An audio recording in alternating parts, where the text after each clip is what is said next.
I'm sure everybody's going to stay through the whole council meeting, right? Till 10 o'clock. Yeah, till 10 o'clock. That's right. Let's go.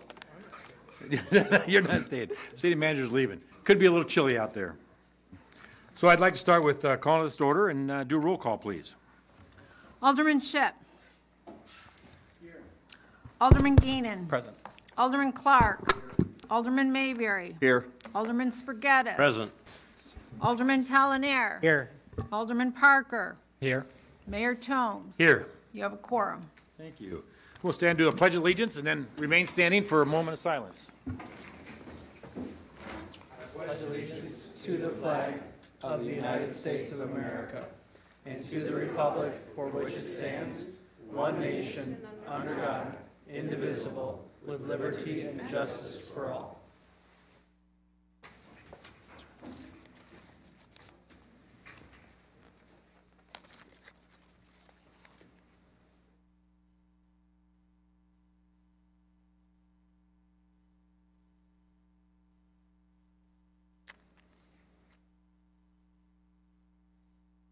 Thank you very much.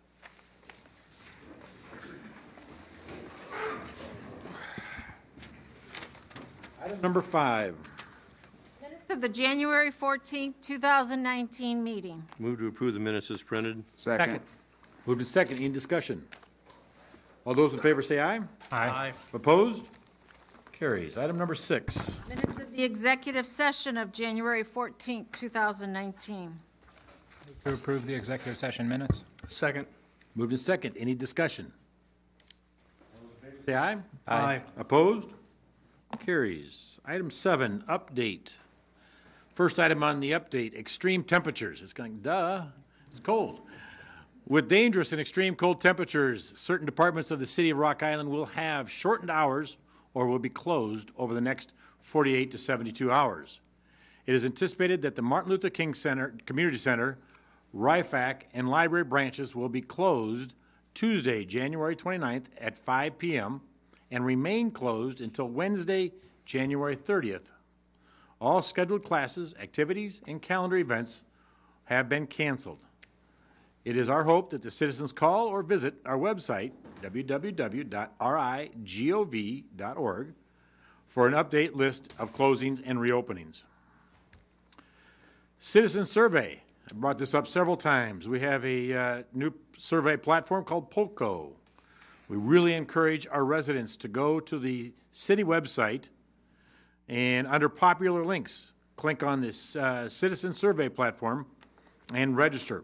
All answers are confidential or anonymous, so and it's free. So we really would like to see the comments and thoughts from the citizens of Rock Island, so please take advantage of this automated system. 42nd Builders and Remodelers Home Show. The Quad Cities Builders and Remodelers Association Home Show is scheduled for February 8th through the 10th, 2019, at the QCCA Expo Center. Friday hours are 12 p.m. to 8 p.m., Saturday 10 a.m. to 8 p.m., and Sunday 10 a.m. to 4 p.m. Ticket prices are $8 for youth, 16 and under, get in free. Say $8, and youth, 16 and under, are free with a paying adult. On Friday, seniors 60 years old or older, admission is only $5. Once again, you can visit www.qcbr.org for more information. So thank you for that. Item number 8. Presentation of the 2018 Commercial Beautification Awards. So just to explain, this program was created to honor business owners for their efforts in improving the facades and landscaping of their properties. This year, the Beautification Commission will honor 4 businesses and an artist with the traveling plaque or trophy. There were 13 nominees, and the quality of each project made the selection process very difficult. Each of this year's projects has helped beautify the business, surrounding neighborhoods, and the city of Rock Island at large. The Beautification Commission commends their efforts, and I want to also thank you for those efforts. I'm going to read the names of the nominees who have already received an honorable mention certificate, We got the Ballet of the Quad Cities, Riverfront Grill, Good Shepherd Presbyterian Church, Trinity Anglican Church, Anglican, Grell Enterprise, Discount Auto Body Supply, Quilt Addicts Anonymous, and Dr. Euros. I will now read the names, give the names of this year's winners. As your name is called, please come up to accept your award from Mr. Towler. Please stand up front until we have all the winners together for a group photo. Photo of these properties can be seen in red, and I'll read the names. The Mayor's Choice, Fred and Ethel, 50s Retro Antique, and Heidi Swallows for 1326 30th Street.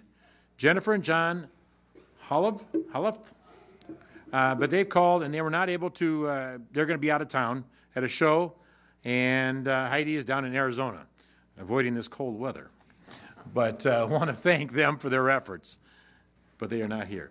City Council Award, Crawford Brewing Equipment for 730 31st Avenue. Accepting the award is owner Jim Maynard and sales manager C.J. Cupp. So if they could come up. And then we got Beautification Commission Award, Olivet Baptist Church for 1115 21st Avenue. Accepting this award, Reverend Alan Sluer Jr. The overall winner, Rotary Trophy Award, Friendship Manor at 1209 21st Avenue. Accepting this award is Ted Pappas, and I think I saw Jeff here also, the CEO of Friendship Manor.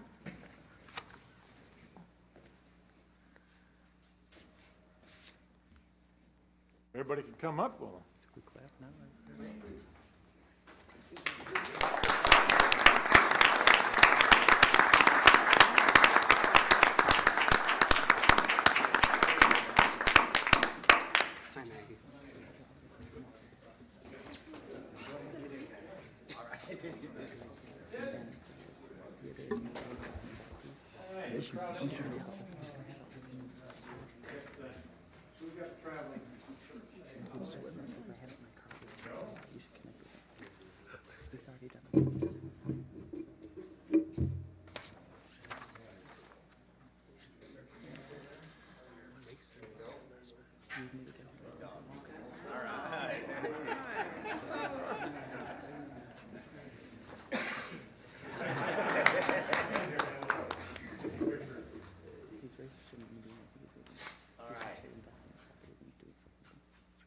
We are.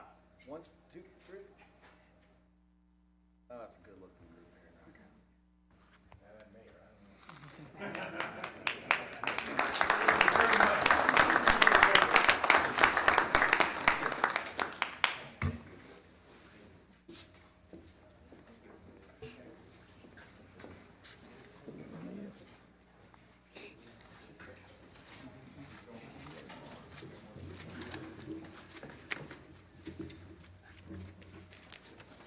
then we have item number 9. Presentation of the 2018 Holiday Lighting Awards. So once again, a little explanation here. This is the 33rd year that the Beautification Commission has held its annual holiday lighting contest. The contest is intended to recognize Rock Island residents and businesses who craft seasonal displays that are enjoyed by many throughout the holidays. This year, over 19 lighted displays were nominated. Displays were viewed by the commission during a bus tour the evening of December 17th. Winners were selected in both residential and commercial categories. Each display was truly outstanding, and the commission would like to thank everyone for participating in this year's contest. I would also like to add that. Thank you.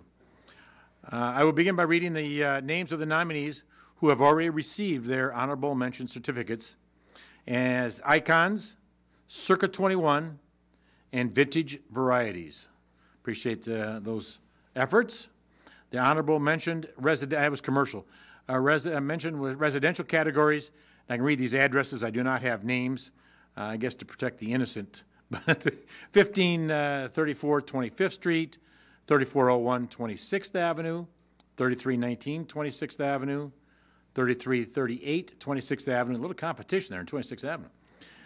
2513 31st Street Court, 2507 31st Street Court.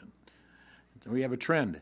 2200 30th Street, 2116 22nd Avenue, and 2223 17th Street. So without further ado, I would now read the names of this year's commercial and residential winners. When your name is called, please come up, receive your certificate from Mr. Towler. Please stay up here until we have everybody up here and we do a group photo. Commercial winners, we have Coleman's Florist. Unfortunately, Pat could not be here. We also, that was third place. Second place was Lamps Florist, and Darrell could not be here. First place, 1701 First Avenue, Tim, is it Fenella? Facilities Manager, Modern Woodman America. There we go, as far as the commercial. Thank you. Residential.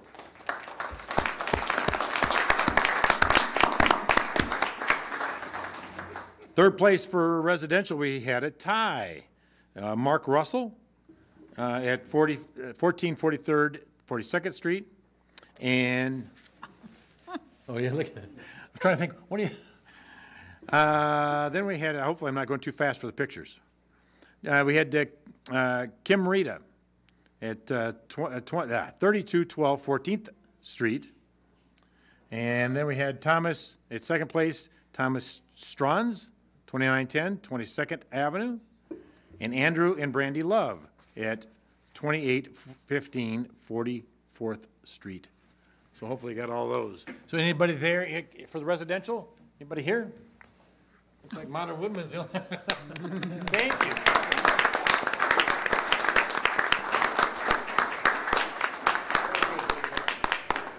And Mayor, while we have Modern Women up here, we would also wish to issue them a thanks. They printed all of our programs for the King Center program last week, Monday. So thank you for that kind contribution.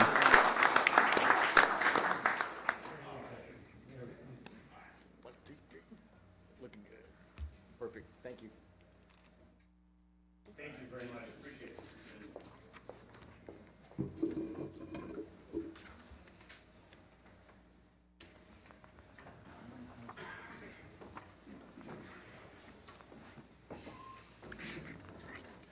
Item number 10. Proclamation declaring January 2019 is Human Trafficking Awareness Month. Go for it. Proclamation. Whereas the United States was founded upon the principle that all people are created with the unalienable right to freedom, and added the 13th Amendment to the Constitution, making slavery illegal. And whereas human trafficking is modern-day slavery, claiming millions of victims worldwide, and found in the United States most often in the form of sexual exploitation, forced labor, involuntary servitude, and debt bondage.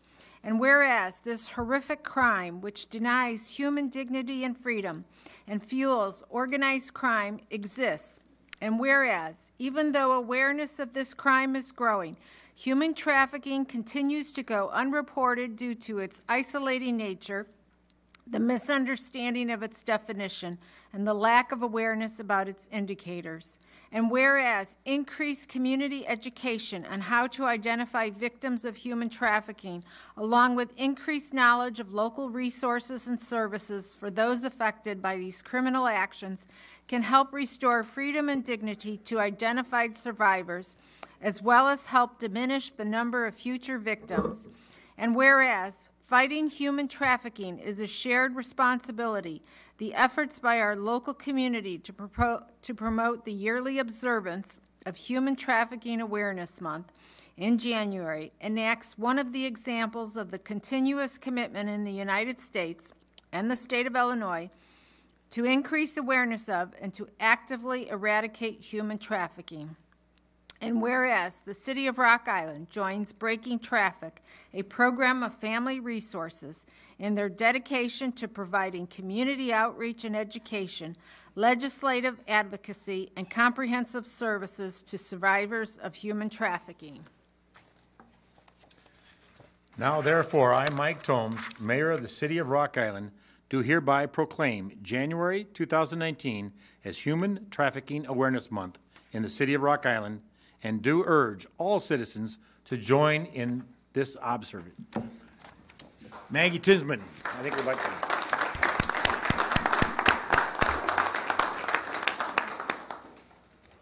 If you wish to say something or talk about it, you may do that. All yours. All right. Good evening. My name is Maggie Tinsman. I'm the founder of Breaking Traffic and currently chair of the Breaking Traffic Advisory Council, as well as I'm secretary of the Network Against Human Trafficking and Slavery, which is a statewide board in Iowa, but it has a lot of people from Illinois on it too, including your state's attorney and some citizens from Rock Island. On behalf of Human Resources, or Family Resources, Breaking Traffic program is supervised here in Rock Island County by Ashley Velez, and also with me is Austin McLean. Also is Jenny Swanson, who is on the board with me as in the council for Breaking Traffic. We first of all wanted to really thank Mayor Tomes and you all, the council, for recognizing the problem of human trafficking by issuing this proclamation. The organization was formed with the purpose of working toward abolishing all forms of human trafficking through education, advocacy, and collaboration. And we look forward to working with the council, the police, and many agencies and concerned local citizens of Rock Island to end trafficking in our community.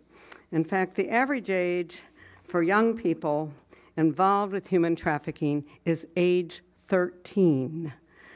In fact, Family Resources Breaking Traffic program, which serves both Scott and Rock Island counties, as well as a few other counties, has actually served locally 68 survivors of human trafficking in the year 2018.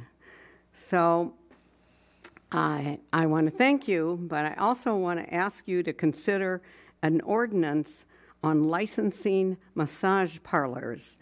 I have mentioned this now to Moline, Rock Island County, you all, Rock Island, Davenport, Bettendorf, and the Scott County Board of Supervisors, as well as Davenport and Bettendorf. But we all need to address massage parlors so that we can assure the public that they're safe in the massage industry. I'm actually very pro-massage, so don't get me wrong. But in Des Moines and Cedar Rapids, they have found some trafficking actually going on in massage parlors. So we're asking you to look and see if there's something that you can do in the city of Rock Island as well. So again, I thank you for the passage of the Slavery and Human Trafficking Prevention and Awareness Proclamation, and I ask for your consideration of this massage parlor ordinance. Thank you very much. Thank you. And thank you for you and the other people for volunteering and taking this on. It's a very important issue. Item number 11. Mayor Tomes will close the regular meeting and open a public hearing on a request from Deborah Freiberg for a special use permit to maintain the operation of a bed and breakfast business at her residence at 2702 30th Avenue. All right, I'm going to close the regular meeting and open a public meeting. Deb, I don't know if you want to come up and talk and explain first what you're wanting and doing, and then we'll ask those that want to speak for and against. Sure. Just one comment. I worked at a children's hospital in D.C., and the hospitals get a lot of those kids, and so that's a great place to go, the emergency rooms. Thank you. Sure. Yeah. Thank you very much for entertaining my request. My name's Debbie Freiberg, and I was born and raised in Rock Island. My Rock Island heritage goes back many generations. My grandfather founded Butelier Insurance Agency, which is handed down to my uncle. My mother was a first grade teacher at Francis Willard and was the first Head Start director in Rock Island. She and my father raised the 6 of us to be good citizens and to be advocates for the underserved. I moved to Washington, D.C. in 1978. After working at St. Anthony's and Franciscan Hospital, known as Trinity, for 10 years on the pediatric unit, I may have taken care of some of your children or some of you. But in D.C., I worked as a nurse with children with cancer for the past 40 years before retiring back to Rock Island in September 2017. I was well known in D.C. for my work and career and written up in the Washington Post, Washingtonian, Rock Island Argus, Quad City Times, and even interviewed on CNN with Judy Woodruff. I have won many awards and accolades for my work as a nurse. I always knew I wanted to move back to Rock Island and started looking years before I retired. I was told to move to Iowa due to the high taxes and other services Iowa offered. No, I love Rock Island and wanted to move home, so I looked for a home in a friendly neighborhood. I bought the house in February 2017, but didn't move to Rock Island until September due to selling my home in D.C. area in my retirement. Too many people to say goodbye to. Several years ago, I had not heard of Airbnb, but I had a niece who graduated from Rocky, who was given an internship at Baylor University in Dallas for 2 months before she began college. We looked at apartments, hotels. I called nurse friends at Children's in Dallas, and we could not find anything for that short time period. Every place was either cost prohibitive or they wanted a minimum of 6 months. We were desperate until someone mentioned Airbnb. We found a place close to the university. Since my niece was 18, I went down to be with her to make sure the place was safe, and the woman explained what Airbnb was. I thought, this is a good idea for D.C. So I began doing Airbnb that June, 5 years ago, and what an enriching experience it was. I had people coming from around the world, and even Illinois. Somebody came from Champaign. They were visitors to the area, nurses doing travel assignments for short term, pharmacists doing internships at FDA. But they were so embraced by my neighbors, and they were invited to dinners and parties. It enriched the guests, it enriched my neighbors, and it enriched me. I'm very close even today with many of my past guests. I miss living in D.C., but do not regret moving back to family and friends. I come from a very large family. My sister lives with me. She moved back from Pennsylvania to help care for my father 3 years ago before he died. She has 3 grown children that do visit us often. My sister and I have many friends that visit and family in other parts of the United States. The niece that did the internship originally is now a nurse at the University of Iowa, and she and her boyfriend are often overnight guests. Every time we have a visitor, we encourage the use of Rock Island restaurants, grocery stores, and other markets. They have been thrilled with our recommendations and return to those places. I've been excited with the 7 different families that we have hosted in Rock Island. When I bought the house, I saw the basement as a way to have my family and friends visit. The couples that have visited have been wonderful guests. It has been cost prohibitive for them to stay at hotels. The main reason they have chosen my home is the amenities I offer that are not available in hotels. We have had guests for family reunions, weddings, visiting their elderly family, and some of the festivals that are the most common reasons. One couple had a family in Iowa, but they stayed in Rock Island at my house. They loved the Pancake House and Igor's that I recommended. Most Airbnb hosts are retired people like me with empty nests who are lonely and on fixed incomes. I am a very social people person and on a fixed income as well. If Rock Island does not allow to have Airbnb, there are many more in the Quad Cities that will gain from the people visiting. I attended my 50th high school reunion in September, and several of my classmates stayed in an Airbnb due to the high cost of hotels for more than one night. They wanted the amenities of a refrigerator, stove, laundry facilities, etc., that most hotels do not offer. The traffic is not increased due to my Airbnb. The families come and go very little, and one family that stayed a week did not even have a car. I have a reading chair that faces our dead end, and day after day there are more people driving down the street that are lost and turn around to find their way. They don't realize it's a dead end. We, again, have the family members and friends that visit us that have nothing to do with Airbnb. Thank you for considering my request for the special use permit that will assist Rock Island to grow even further as Airbnb like Uber, Lyft, cell phones are a part of the future growth of our tourism and encourage people to move here. Thank you. Thank you very much. So if you want to stand by there, we'll ask anybody up, and you can sit, have a seat there in front. Or is there anybody who would like to speak against this? Anybody like to speak against? Yes. Yes, you do, please. I think there should be a sheet of paper up there. You can, if you could put your name and I think address up there, I believe. There's something there? There is. Yeah. Yeah. I'll fill this out after I. Yep. Sure. That's fine. Deborah, it's great having you as a neighbor. My name is Chad Doran. I live just a few doors down from Deborah. And as a neighbor, I just want to share some concerns about the Airbnb at the end of the block there. You did mention that it's a dead end. So one of my concerns is traffic, mostly because of my children. I have 3 children, and I know that there's a number of other families further east on the block. I noticed on the mailing that I think the mailing went out to neighbors and it ended at ours. So I don't know if anybody else got notified of the plans. So that's my main concern, a big concern there. And then just a second concern, and again, I don't know all the details. I don't know how this will impact the property values of our neighborhood. You know, I understand, you know, when people own a home, you know, they can rent those out, you know, when you own a home.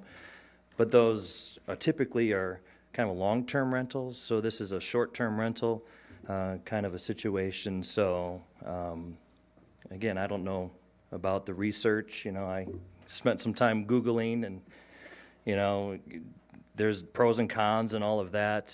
But I just wanted to share my concern as a neighbor, you know, about a business being run at the end of our dead-end street. So, thank you for your time. No problem. Thank you. Put my information here. Is there anybody else out there that would like to speak against this? I will mention that unfortunately he couldn't be here. Frank Skavitis had another meeting. He's on a board. He did turn in a little letter. He was against this. He or somebody circulated a petition, and there are 7 signatures, but I think it's 3 households, 3 or maybe 4 households on it. Pardon? I count 5 households. 7 signatures, 5 households. Well, there's, yeah, either way, a few less than it. Some are family members that are there. This, which is fine. Just want to make mention of it, in fairness. He, like I say, normally wouldn't do that, but he is on, I don't know, at the county board. Rock Island Township. South Rock Island Township, and they have a meeting tonight, so that's the obligation there. Is there anybody who would like to speak in favor of this out there? Anybody like to speak in favor? All right, any questions out of the council? Anybody in the council have questions? Well, I think, you know, there's no question out there that we all are trying to find ways to live in what we call a sharing economy. You know, no one's here to really speak on behalf of people who have been the beneficiaries of your hospitality. But I see 14 comments on the Airbnb, and they're all saying it's a quiet and cozy place. It's nice and quiet. You're a wonderful hostess and showed us the wonderful benefits of Rock Island. You're being a host and an ambassador for what's good in Rock Island. I don't see young families and young professionals staying in your neighborhood. So I'm basing on, you know, what you're doing for the city, and thank you. Thank you. I just wanted to say I live there, so I'm not going to have anybody, I live in the house. Right, you're not putting the house on the rolls as a rental property. And He's there every time there's somebody renting the Airbnb. Yeah. Stephanie, I have a question generally about the sharing economy. So where's the city on regulating Uber, Airbnb, et cetera? I mean, we tax hotels for this sort of thing. Is the city going to be, does the city receive any revenue from Airbnb properties? In the home sharing world, there's a VRBO is another one, and then the Airbnb. We have not received any distribution that I'm aware of for Airbnb properties. Okay. So we are going to be following up on that. On the VRBO, we do have 2 properties here in the city that are collecting and remitting. So it is my opinion that this use does fall under our hotel motel tax. So we already have 2 properties, it's not Airbnb, that's a brand name, but we have 2 properties within the city that's already doing this exact same thing, just a different company. And there might be a different collection process. I'm not real familiar I'm not with either. it. I don't know. When I did it through Silver Spring, it went through the city, so it went through Airbnb, I'm sorry. Yes, and that's kind of my thought is for Airbnb, it comes through the corporate, and then VRBO, the local homeowners collect and distribute.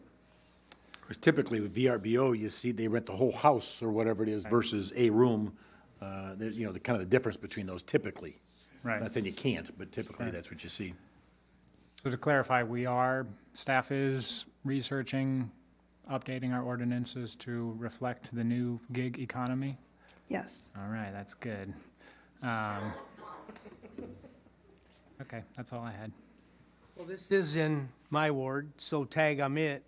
The dead end runs one city block to the west. 5 residents, 5 locations, 7 residents. Were you on this list as well? So, No, he's not on the list. okay, I didn't know it, okay. So anyway, that's an overwhelming amount of disapproval, whether it's fear, warranted or not. I'll not be supporting your, this is a high middle, upper income neighborhood, and it's not for an apartment. It's not for commercial. The first complaint I had was one of your tenants was wandering around in one of the older ladies' backyards, and he startled her. Now, that is, and that's hearsay. I know the lady, and so no, I will not be supporting this. It was actually a friend who was looking for us. It wasn't an Airbnb, but that's okay.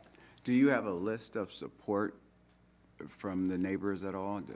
Well, I didn't know that a petition was going to go out, so I didn't have a chance to do that, and, I didn't have a chance to do that. And these, And you can see that according to the zoning board, we were going to limit it anyway. okay. Well, my decision is based on how it's going to impact the neighborhood. And so I think it's a wonderful thing you're doing. It's just that an overwhelming amount of neighbors are against it.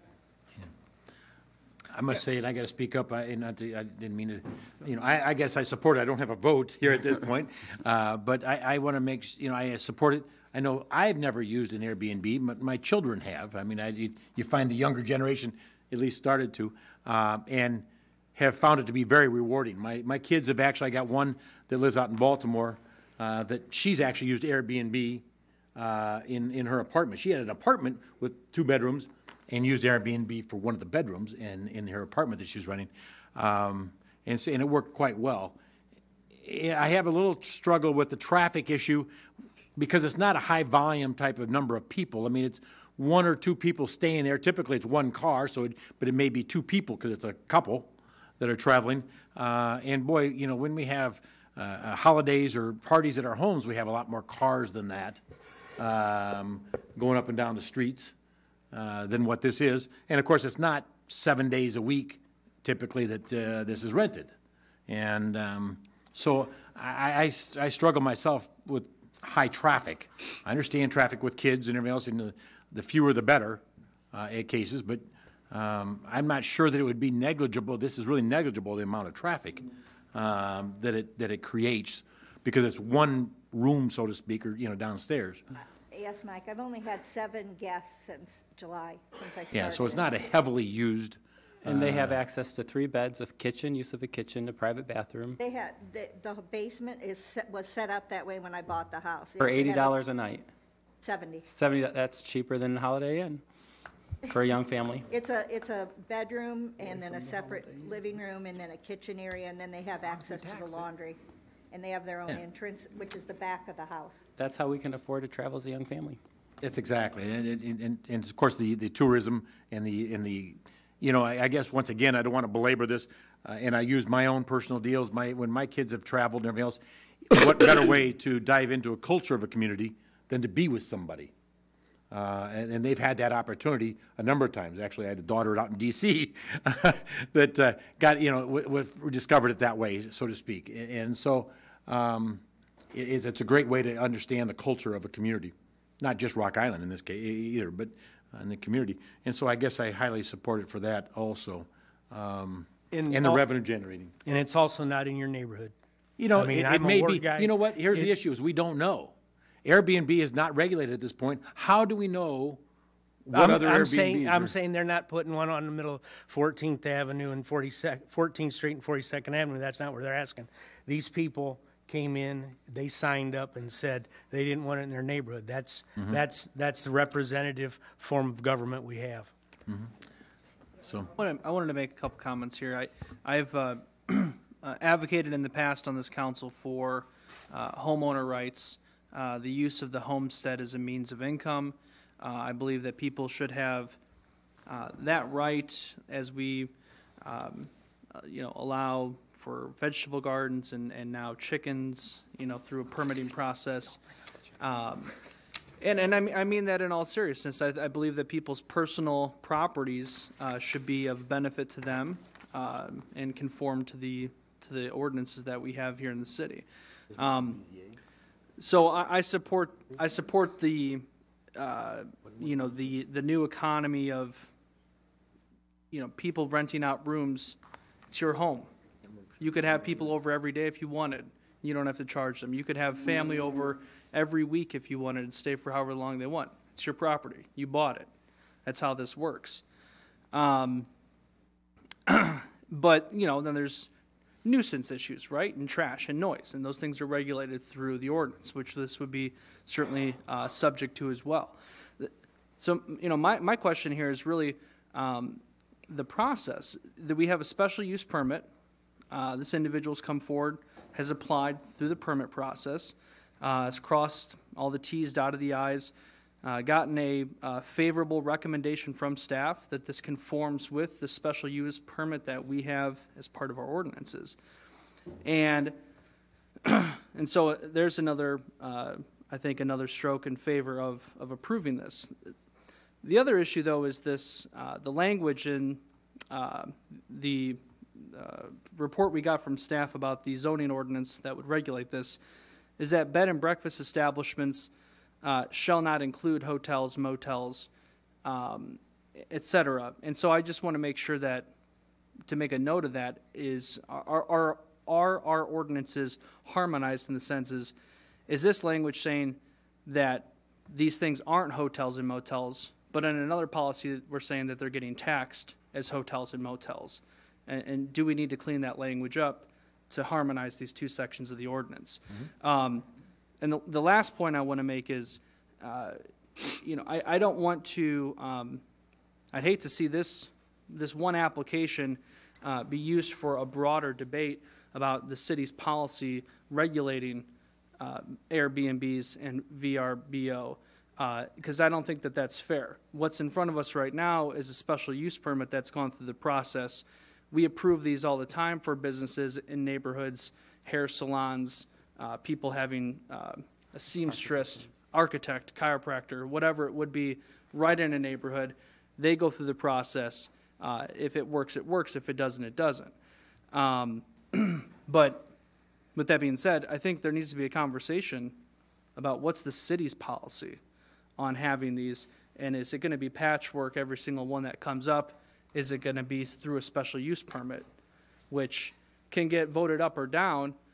And we could debate, is that fair that someone in a middle to high income neighborhood, which are typically, with all due respect, pretty NIMBY, you know, not in my backyard, but at the same time we want to say this city is open to the future, this city is open to, you know, homeowner rights and a welcoming community, a residential community. People can come and stay in the beautiful homes in this community. And so, you know, there's a much larger conversation I think that needs to be had about this one issue. Absolutely. The reason she's here is because it doesn't conform with the zoning right now. Sure. That's why. So that's why we vote. Mm-hmm. So, Randy, do we know anything else about the other 5 properties listed on Airbnb in the Rock Island? Have they come for us for a zoning? This is the first one to my knowledge. There's 6 on the map if you go to Airbnb, so we don't know about those other 5 that are currently selling. Now, Airbnb is fairly new, and this just came up because there was a neighbor brought it to our attention. And I just want to be clear, staff has recommended approval of this because well, they have recommended the special use permit. It does not comply with, change the ordinance. We just had a beautiful program on ordinances and zoning and all that, and it clearly wouldn't fit into any of that. The current zoning that we just had an hour presentation on, it wouldn't fit there either. So let's have the vote. Two questions real quick. One, there's a B&B in my neighborhood, and people like it. They don't not like it, right? So that's just my anecdotal experience with having a B&B, an actual B&B, not an Airbnb, like a formal sign says bed and breakfast 2 blocks away from my house. And point 2, I guess maybe a point of order question for Dave, but if we vote one way or another on this issue and then change our ordinances to either blanket allow Airbnbs or not or whatever, will the decision here impact a future ordinance change? No, I don't think that because if you do an ordinance change, then you'll change the manner in which these are brought. I mean, what you have to do in order to have a Airbnb. And so I don't believe, for instance, if you were to allow it or disallow it, I don't think that would either preempt her from coming back later on if you change the ordinance or, now, if you were to give a special use permit and then say, hey, we don't allow these anywhere, then that might be an issue. Right. Okay. I have a short comment. Sure.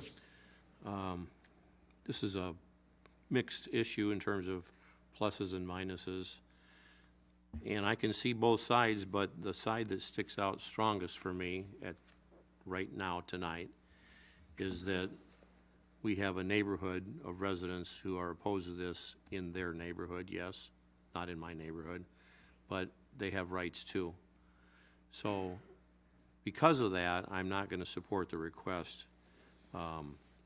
If another one comes along and the neighborhoods support it, then I would not be opposed to it. But this is not what the neighborhood desires at this location. And I don't know if it's a matter of process, legality, liability. You know, if in my opinion, unfortunately, if this does not pass tonight, are we going to go about and shut the other ones down that are registered on the site? No, I don't think he's saying that's the issue. No, but I'm not saying the issue, but now we're aware that of will 5 be the other issue. sites. That is now the issue. Is fundamentally, it's There's 5 other Airbnbs out there. But I think none of us disagree with the concept. What we're saying is it's a group of neighbors that disagree with it being in their neighborhood. So that's the difference. But what do you do with the 5 that haven't come forth to us? Well, it's always easier to ask for forgiveness than beg for permission. Change the ordinance, that's what you do. That might be the answer. Staff, bring us an so ordinance. it sounds like it's an open window for. If somebody complains, but if you can burn in your backyard if none of the neighbors complain. Well, but if somebody complains, you get the fire department after you, and they basically put what the we'd fire be out. saying is by not approving this would be saying shame on you, Ms. Freiberg, for coming forward and trying to do it the lawful way. I understand that And you should just go back to being off the radar. Because there's actually nothing on the books that prohibits you from having an Airbnb. Oh, I think there must be, or she wouldn't. Well, be then we here. have to shut down the other ones immediately. But there if were this doesn't go complaints through. on it, the way I understand it. One. It was one. There was a complaint. So that's what The brought can it. of worms. That's what No, brought it's it. not. This is a can of worms. Call the vote. I'd like to have something to say. Oh, Everybody sure. Go else ahead, has Virgil. ran off with the mouth. my family and I have stayed in larger cities, okay, like Philadelphia, I think was the last one. They're nice, they're cheaper. Instead of paying $700 a night in Philadelphia at the Democratic National Convention, we stayed in one, and it was wonderful in a neighborhood, but this is a city, okay? The neighbors have came here. This city has 7 wards. The alderman from this ward has said what he has on his mind. This family that has children have said what is on their mind.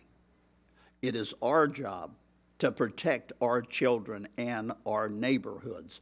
I will not be voting in favor of it. It's not in my neighborhood. If there are other ones out here, then our zoning department or whoever, Randy, you need to send them out there. They said there's 4 others. They need to go out there and check them out and say, hey, you're not in compliance with what we've got going on here. So I cannot vote in favor of it. Are we ready to vote? Yeah, close. Okay. I would like to close, if there's nobody else speak.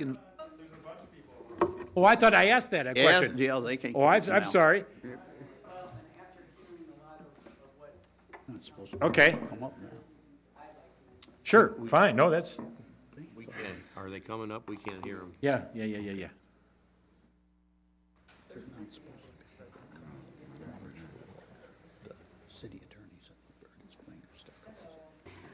My name is Diane Overstreet, and I live in Rock Island, and I happen to be a friend of Debbie's. So a lot of what I'm hearing, I just thought I need to say a few things here. In addition, my sister and husband live in New Orleans, and when they come in town to visit, they stay at Debbie's house.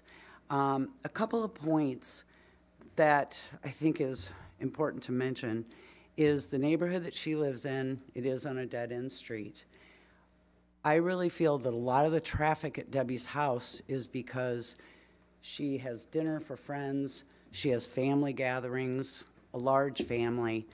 You mentioned 7 Airbnb people since you moved into your house. That traffic isn't going to change. It's not the Airbnb, in my opinion, that's causing the traffic. The other thing that is, I think, a good point that I don't know that anyone really paid attention to, is that she sees constantly cars going down the street, turning around. When you come down 29th or 30th Avenue, 30th Avenue, if you go past, there is a right turn before it becomes a dead-end street. But the sign that it's a dead-end street is past that. So I think a lot of the traffic would cease or become a lot less if that sign was further back before someone knew they could turn to the right. I'm curious about your comment, Mr. Tollenaire, about this is a higher income area. And so my thought was, so it'd be okay if it was on a dead-end street in a I'm lower saying that income these area? people pay on average $5,000 a year in property taxes, and they don't want All a do. business in their neighborhood. That's what I'm saying. Understood. I think what the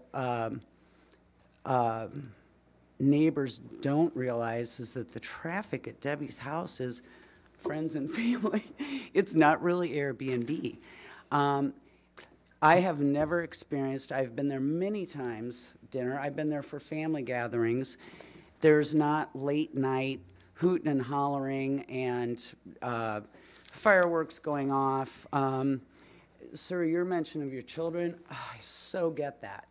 I've come down that street so many times, and I've seen it's probably your children or some others that are playing out in the yard, and I go very slow down that street, especially if I see kids on any street. I don't recall ever seeing, and maybe you do, I don't recall people racing down the street, and so I'm very cognizant of that, as I think most people are. Let's see. I think that was it. I kind of covered, I just kind of wanted to have my say in knowing. That's what we're here for. Yeah. Yep. We are. I don't think the traffic's going to change with Airbnb going away, and I think we need to be progressive in our city. It's only one of the fears that these folks have. And I didn't try to alleviate their fears. I didn't go knock on the doors and ask and try to settle it before it was an issue. I didn't do that, no. I think there's really one person that objects to it, yes. Well, But I know, anyway, I know that that is has- a direct misstatement. And I that know very there well are could two be. people that are on the street, and you probably know who they are. There are two I know for certain. I know if it was on my street and there were, But it's not. lots of, well, if it was, it would, and I live on a dead-end street. In fact, there is a But business this at is the a end of our special use street. permit for this location. Yep, and that's where that's where, that part of it I don't know. Dane, but if you could sign that sheet there, right there in front of you, please. I will. How quickly of a turnaround can we realistically ask staff to get us some language comparing what other communities are doing that regulates Airbnb, whatever the sharing economy term is?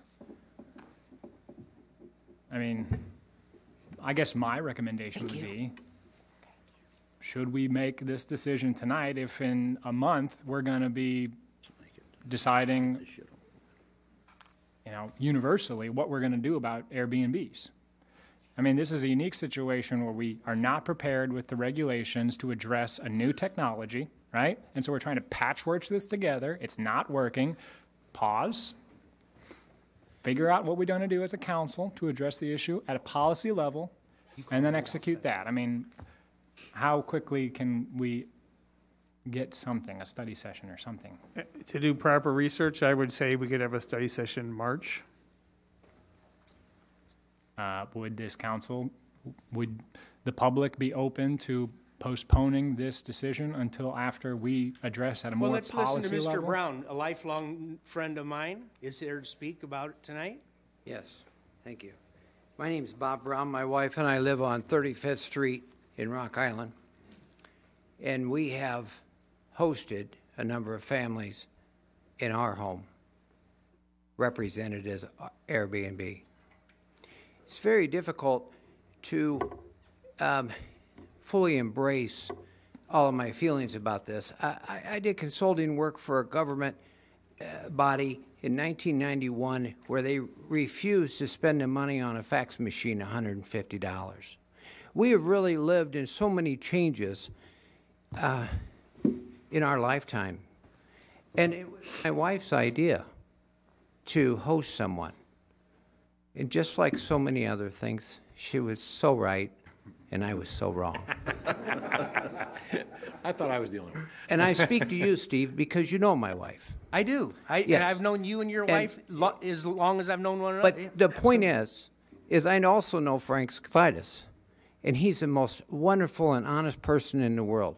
He's the one that generated this document. The word generated is generous.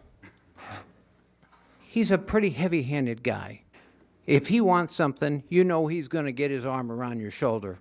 And it's going to be hard to say, no, I won't sign He's going to this. ask. I'm just saying that if you wanted to have an event where we saw how many people we could get on our side to arrive, it would have been a different event. We're asking the city of Rock Island to forward think. This is about forward Bob, thinking. you don't have standing here. This is a neighborhood in my ward, and my people have said, if you had standing, if you were a neighbor, you had a residence right alongside of it and said, I want them. There's not one person on that block, Bob, that wants it. Not one, other than this lady that's asking. All that I'm asking. We've never approved a All that I'm special use asking permit is that the under city these has to be more circumstances. forward-thinking than a single person going out and talking to 10 residents. And I recommend that each of you, Steve, but each of you, talk to people that do Uber. Talk to people that What have... does really, I heard that earlier. What's Uber have to do with the special use permit in the city of Rock Island? It has to do with tomorrow, Steve. That's the point. It has to do with what's happening in the world with progressive people today, people with discretionary But money, I'm living right so now. on and so forth. I'm living right now, and I'd just like to call the vote, and it'll either sink or it'll swim. The vote. Well, we're not quite ready because we're in an open meeting at this point, Yeah. so we can't call a vote this minute. Could also table Adjourn- I it. make And you motion could to adjourn also the meeting. table it, Steve. And if it's a good idea, it'll be a good idea in a month. You're right, Bob. Thank you for and your you've been time. right a lot in my lifetime. You have, Bob. Thank you. Looks like somebody else wants. I just want to speak. I live in the first ward, so I don't live in your ward. I've never stayed in an Airbnb, even though I am the age of 28, and I probably should be someone who stays in an Airbnb. Yeah. If you guys are trying to shut down Airbnb, that's a terrible way to move your city forward to the 21st century. I mean, don't kid yourself. Rock Island's not a good place. What sounds like the problem is you should be trying to figure out how to get money out of this. If other cities are getting money out of this, then you should figure out how to do that. And you should pass an ordinance that makes you get tax out of it. That sounds like the problem. It sounds like she's got some really outdated neighbors, and that's what the issue is. And if they were really worried, they'd be here. So that's all I want to say. Please sign that sheet up there. Oh, okay, and for Bob, sure. if you could come back up and sign that too. Please, thank you. Just need to be on record here. And real quick, I think there seems to be some support back there. Instead of everybody coming up and talking, how about raising your hands if you support this? Okay, there's quite a few. And then how many you live on 20 or 30th Avenue on the dead end? On the dead end on 30th Avenue. There's one back there. Okay.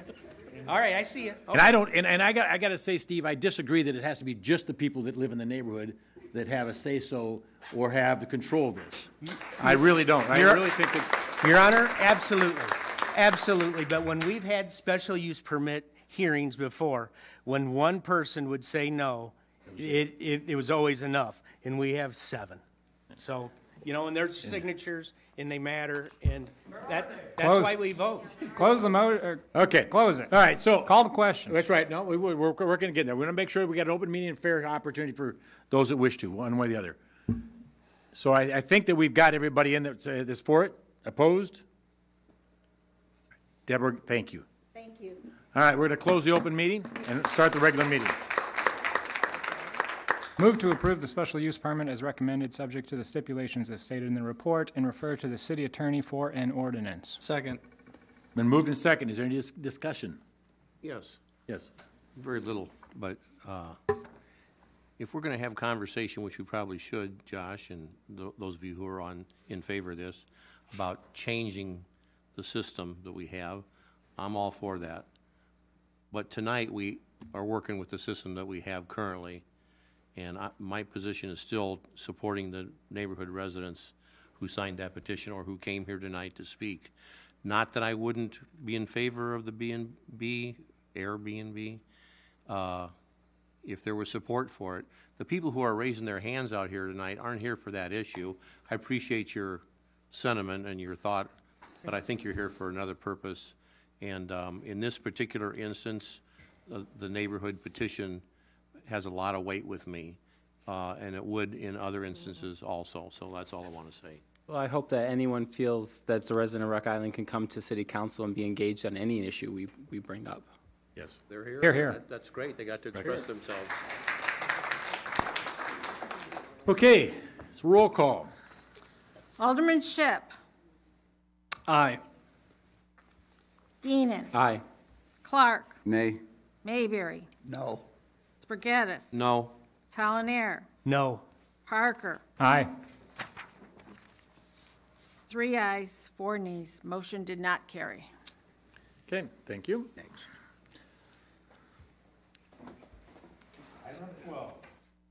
A special ordinance removing a handicap parking space at 716 30th Street. Move to consider, suspend the rules, and pass the ordinance. Second.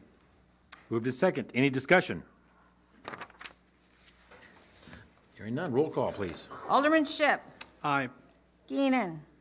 Clark. Aye. Mayberry. Aye. Spargattis. Yes. Talanair. Yes. Parker. Aye. 7 ayes, no nays. Motion carried.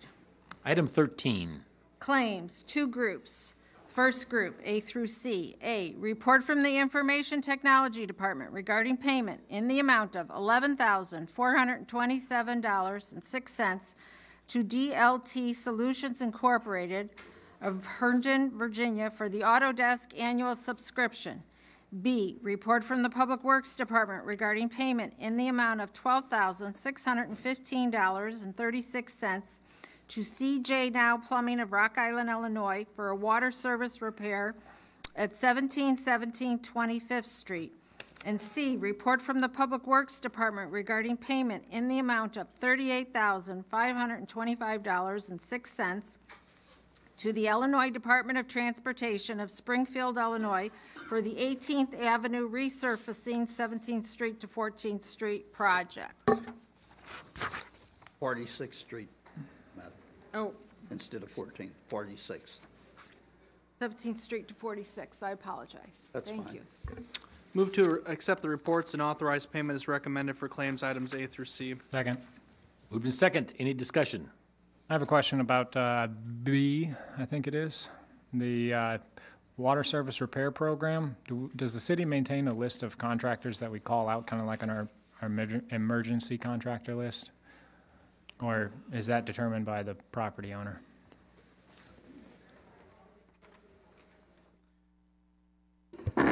The city initiates the contractor. We've used CJ Now and Randy can help me out with this, as long as I have been here. We are currently working on revamping the program and getting a same type of system as like our emergency contractor list. We've reached out to Crawford Companies and any other local plumbers in Rock Island and seeing if they have interest. And so we'll be bringing back to council in the future a list that has contractors on that list that are wanting to do that same type of work. Okay, so we currently don't have a list of contractors that we rotate or something like that? Just calling that guy? Well, CJ Now is a Rock Island plumbing company, and that's why we used him in the past. Sure. Okay, thank you. And the cheapest bid, when we've looked at prices, so that's. Certainly. Okay. Any further discussion? Roll call, please. Alderman Shipp. Aye. Keenan. Aye. Clark. Aye. Mayberry. Aye. Spargattis. Yes. Talonier. Yes. Parker. Aye. 7 ayes, no nays. Motion carried. Item, excuse Second. me. I forgot about the other Second ones. D through F. D, report from the Public Works Department regarding payment in the amount of $37,263.60 to Valley Construction Company of Rock Island, Illinois, for an emergency sewer repair on 27th Street and 18th Avenue. E, report from the Public Works Department regarding payment number 1 in the amount of $330,713.75 to Langman Construction Company of Rock Island, Illinois, for the 2018 MFT-funded Parkway Repair Project for services provided from October 8th, 2018 through November 30th, 2018. And F, report from the Public Works Department regarding payment number 10 in the amount of $81,884.57 to Centennial Contractors of the Quad Cities Incorporated of Moline, Illinois, for the 2017-2018 sidewalk and pavement patching program for services provided from January 1st, 2019 through January 15th, 2019. Motion to accept the reports and authorize payment as recommended for claims items D through F. Second. Moved in second. Any discussion? Yes, on E, payment number 1, then on payment number F, payment number 10. These are quite a bit of money. And Randy, maybe you can answer this. Will we have 10 payments of $330,000 for E also like we do for F?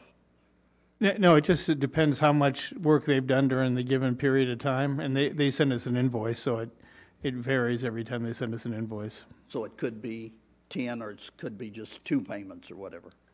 That is correct, yeah, a lot of times we see. I just want clarification. Exactly. Thank you.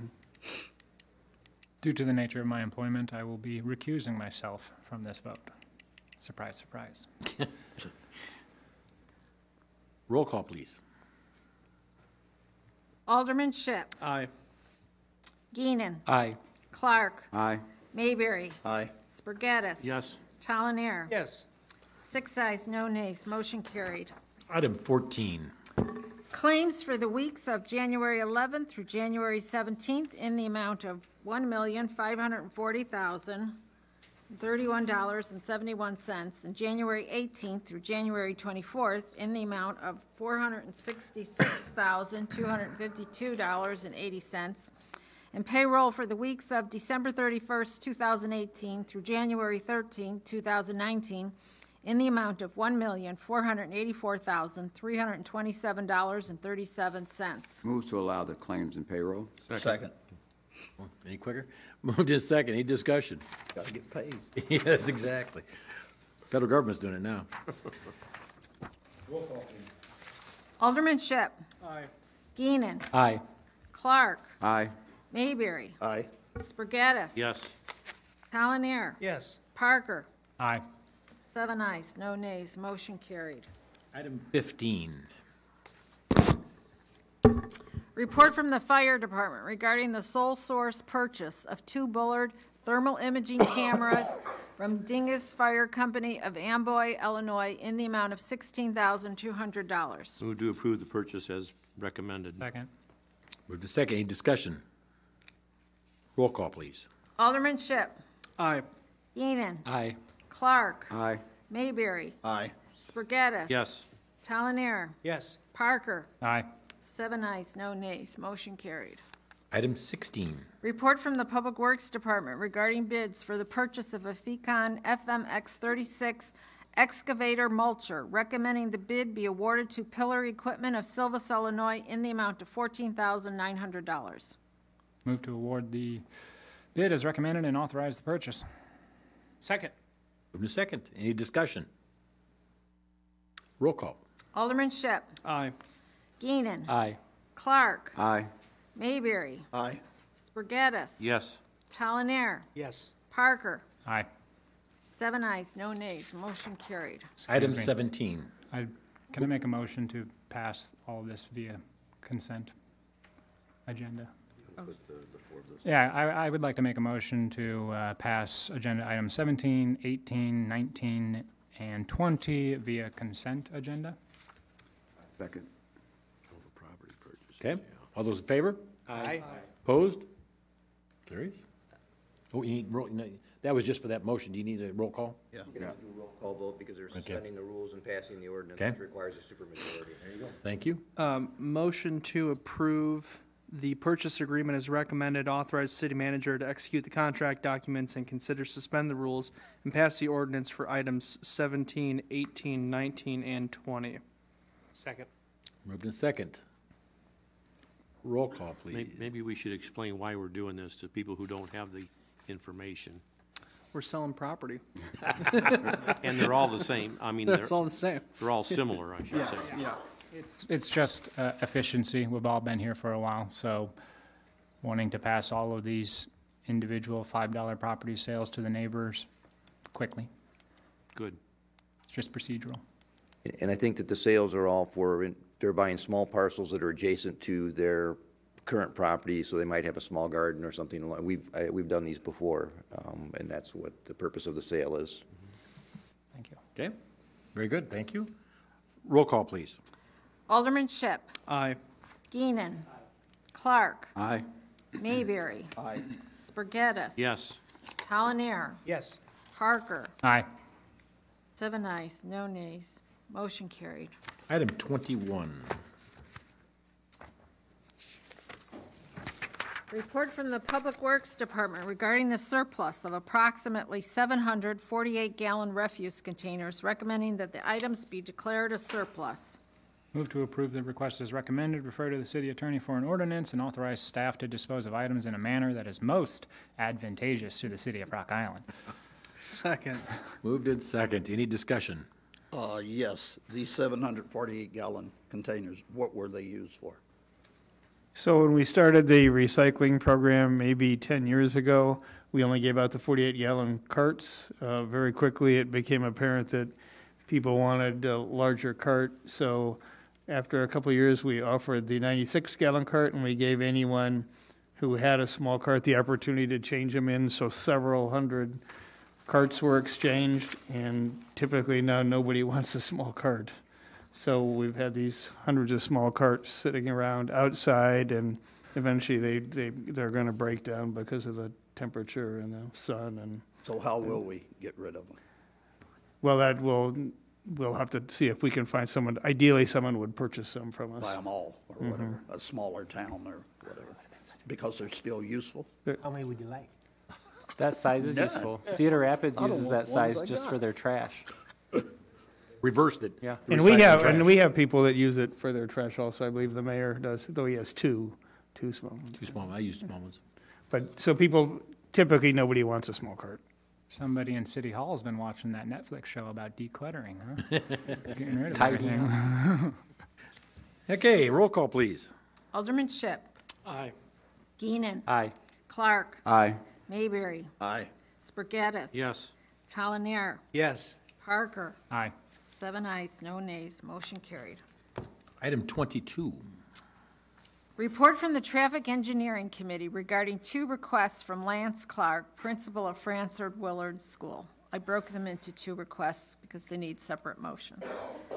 A, for removal of the one-way for eastbound traffic on 25th Avenue between 9th and 11th Streets on school days between the hours of 7:15 a.m. to 8:15 a.m. and 2:30 p.m. to 3:30 p.m. Move to approve the request as recommended and refer to the city attorney for an ordinance. Second. Moved in second. Any discussion?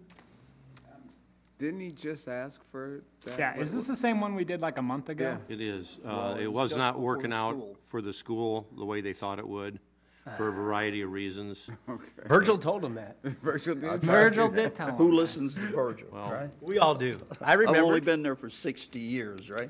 Never had an accident at that It school. wasn't about accidents, it was about following the instructions on putting the signs up and down when you're supposed to, and about the parents observing the signs, and other people maybe.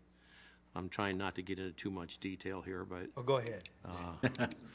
we thought it was a good idea, they thought it was a good idea, it didn't work out. Virgil did. So now they want to remove the one-way signs, and I'm supporting that. Okay. And then we'll go on to B. Roll call, please. Roll call, please. Okay. Whatever. So there was a motion and a second, I second. Yeah. okay? Alderman Ship. Aye. Geenan. Clark. Aye. Mayberry. Aye. Brigadis. Yes. Talonier. Yes. Parker. Aye. 7 ayes, no nays. Motion carried.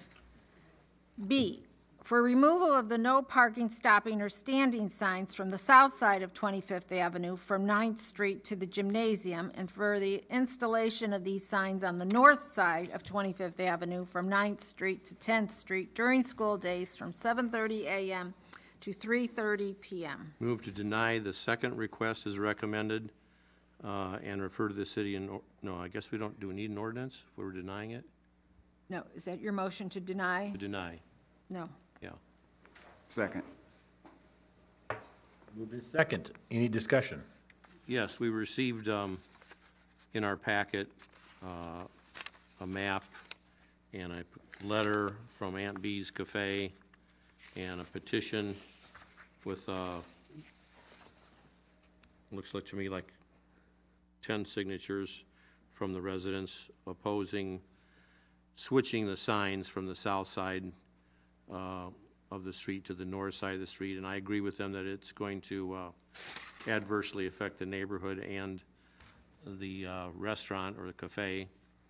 And apparently, the people who are picking up their kids don't obey the signs anyway, is what I'm told and what it says in the letter from the principal. So that's why I'm voting to deny the second request. Who made the request to the Traffic Engineering Committee? Lance school. Clark, Lance principal. made the request? Yes. Okay. Are they here? Do they want to talk? Okay. Okay. Roll call, please. Alderman Ship. Aye. Geenan. No. Clark. Aye. Mayberry. Aye. Spargattis. Yes. Talonier. Yes. Parker. Aye. Didn't hear you. Aye. 6 ayes, 1 nay, motion Really? carried. I don't get it. They're real Why- enthusiastic. The school What do you- wanted it, and we said no. We'll be back. Be back next council meeting probably, so. No, it'd be a little longer than that. Report from the Traffic Engineering Committee regarding a request from Gervais Mangrum for the installation of a handicap parking space in front of her home at 726 24th Street. Move to approve the request as recommended and refer to the city attorney for an ordinance. Second. Moved in second. Any discussion? Roll call, please. Alderman Ship. Aye. Geenan. Aye. Clark. Mayberry. Aye. Spargattis. Yes. Talanier. Yes. Parker. Aye. 7 ayes, no nays, motion carried. Item 24. Report from the Traffic Engineering Committee regarding a request from Doug Mosley for the installation of a parking space in front of 1625 Second Avenue. Move to approve the installation of the 4-hour parking space in front of 1625 Second Avenue as recommended and refer to the city attorney for an ordinance. Second. Moved in second. Any discussion? Roll call, please. Alderman Ship. Aye. Geenan. Aye. Clark. Aye. Mayberry. Aye. Spargattis. Yes. Talanier. Yes. Parker. Aye. 7 ayes, no nays, motion carried. Item 25. Report from the mayor regarding an appointment to the Bi-State Regional Commission. Move to approve the appointment as recommended. Second. Moved in second. Any discussion? Did you thoroughly vet the appointee? No. I'm Maybe I done. should. You know? I can be mayor pro tem, but not by a state commission appointee. Yes. Well, thank you, Alderman Geenan, for welcoming me on to the commission as your replacement. Appreciate it. Yep. Roll call, please. Oops, just a motion. I apologize. All those in favor? Aye. Aye. Opposed? Thank you. Motion carried. I was reading too far down. Item 26. Report from the city clerk regarding a request from Steve's Old Time Tap to hold an outdoor event with music for the St. Patrick's Day Parade on Saturday, March 16, 2019, from 9 a.m. to 5 p.m., with street closures of 17th Street between 2nd Avenue and 3rd Avenue, and 3rd Avenue between 17th Street and 18th Street, with sound amplification and the sale and consumption of alcohol in the fenced-in area. Move to approve the event and requests as recommended, subject to complying with all plaza and liquor license regulations and subject to being shut down early if complaints are received. Second. Moved to second. Any discussion? Roll call, please. Alderman Ship. Aye. Geenan. Aye. Clark. Aye. Mayberry. Aye. Spargattis. Yes. Talanier. Yes. Parker. Aye. 7 ayes, no nays, motion carried. Item 27. Other business and public comment. Can we talk before the other now, or do we have to wait? You don't have to wait. We've done it both ways. The council can Okay. give their little All right. thoughts. I'd like to commend the King Center for Dr. King's birthday 2 weeks ago, that Monday. But, and this is the big but, we started 40 years ago, I believe, when we built the Martin Luther King Center. This was his 36th year that we had the celebration there. This is not a holiday in the city of Rock Island. Some of the other cities have this as a holiday. We need to look into having this a holiday in the city of Rock Island. I was on the King Center board when we did this. None of the other cities wanted to recognize him or nothing.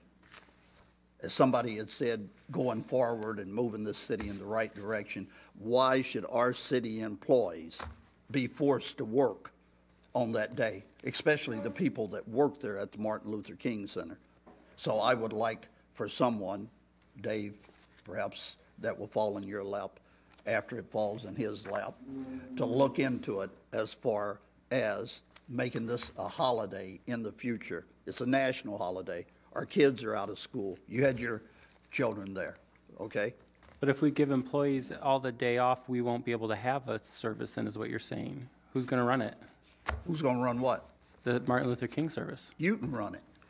We'll find somebody, Dave, to run it. That's not up for debate. What's up for debate? Our city is disgraced by doing this and forcing not only the employees there, the employees in this building. Okay. With the exception of the police and fire, okay, which they're altogether different.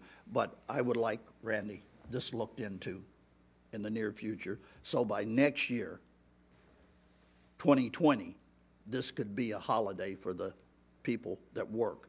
And that's all of us. People sitting up here, we're all employees too of this city. Okay? Matter of a council decision on that, whether they want. I don't think it's up to the unions. Do we or have- this, that, and other. It's Yeah. up to the council. Does Home Rule Authority, can we create holidays for the city and then that means that all the offices are closed?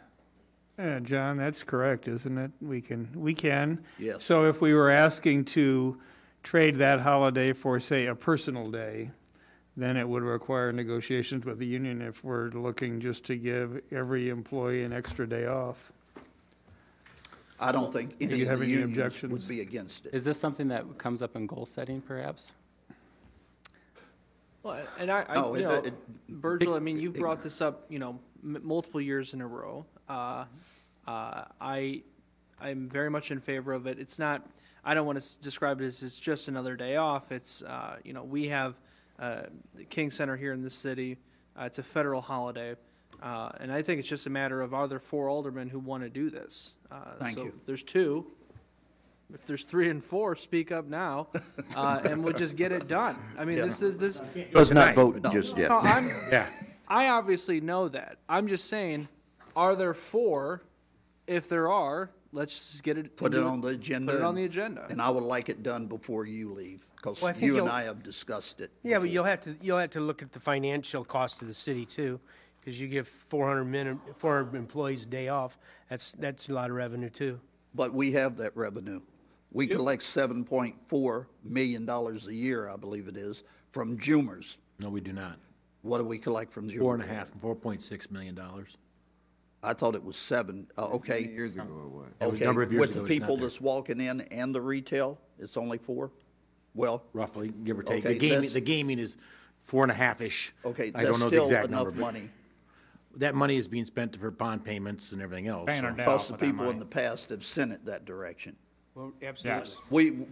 We will bring it up before you leave. And Alderman Maber, I think just to add to that, it's certainly we have to look at the finances behind this. 'Cause Sure. we are the fiduciary stewards of the city. But the question is, you know, in our region, I think, you know, none of the cities do it. None of the cities have the day off is because none of the cities do it. And I think if we're to Well, yeah, start. some of the other cities do. Davenport, I'm pretty sure, Davenport shut has down? it off. I know Davenport and Bettendorf do. I'm not sure. I mean- Typically, most other municipalities have more holidays than the city of Rock Island. It can Maybe, be maybe done. there's just 2, Virgil. I don't know how else to make this clear. Does anyone else No, support this? I think that we need to have the staff give us a report and a recommendation that we can vote on. Well, and staff often do, and we shut them down, as we did tonight. I think we can decide amongst ourselves.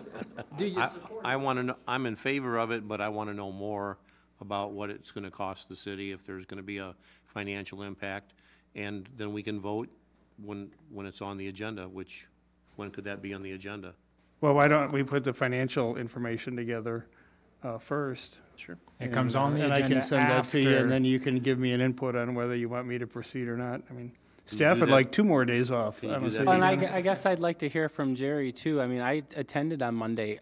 As volunteers, there's no way we can pull off what happened on Monday. I mean, we're going to give everyone the day off, but force the King Center to work because we want a service? Don't we have a King Center board that we've even put, 2 or 3 non-Rock Island residents on it? Let them do something. Once again, I think the devil's the detail. Let's let the staff work that out, the devil's the detail, on how that would be. Then Jerry can talk with Randy and see if those things are feasible, put the dollars amount, and let a recommendation Randy can send out to each one of the council members, their thoughts. And then we can put it on the agenda. Yes. I believe Or every Josh council leaves. member up here would agree that Martin Luther King Day should be off.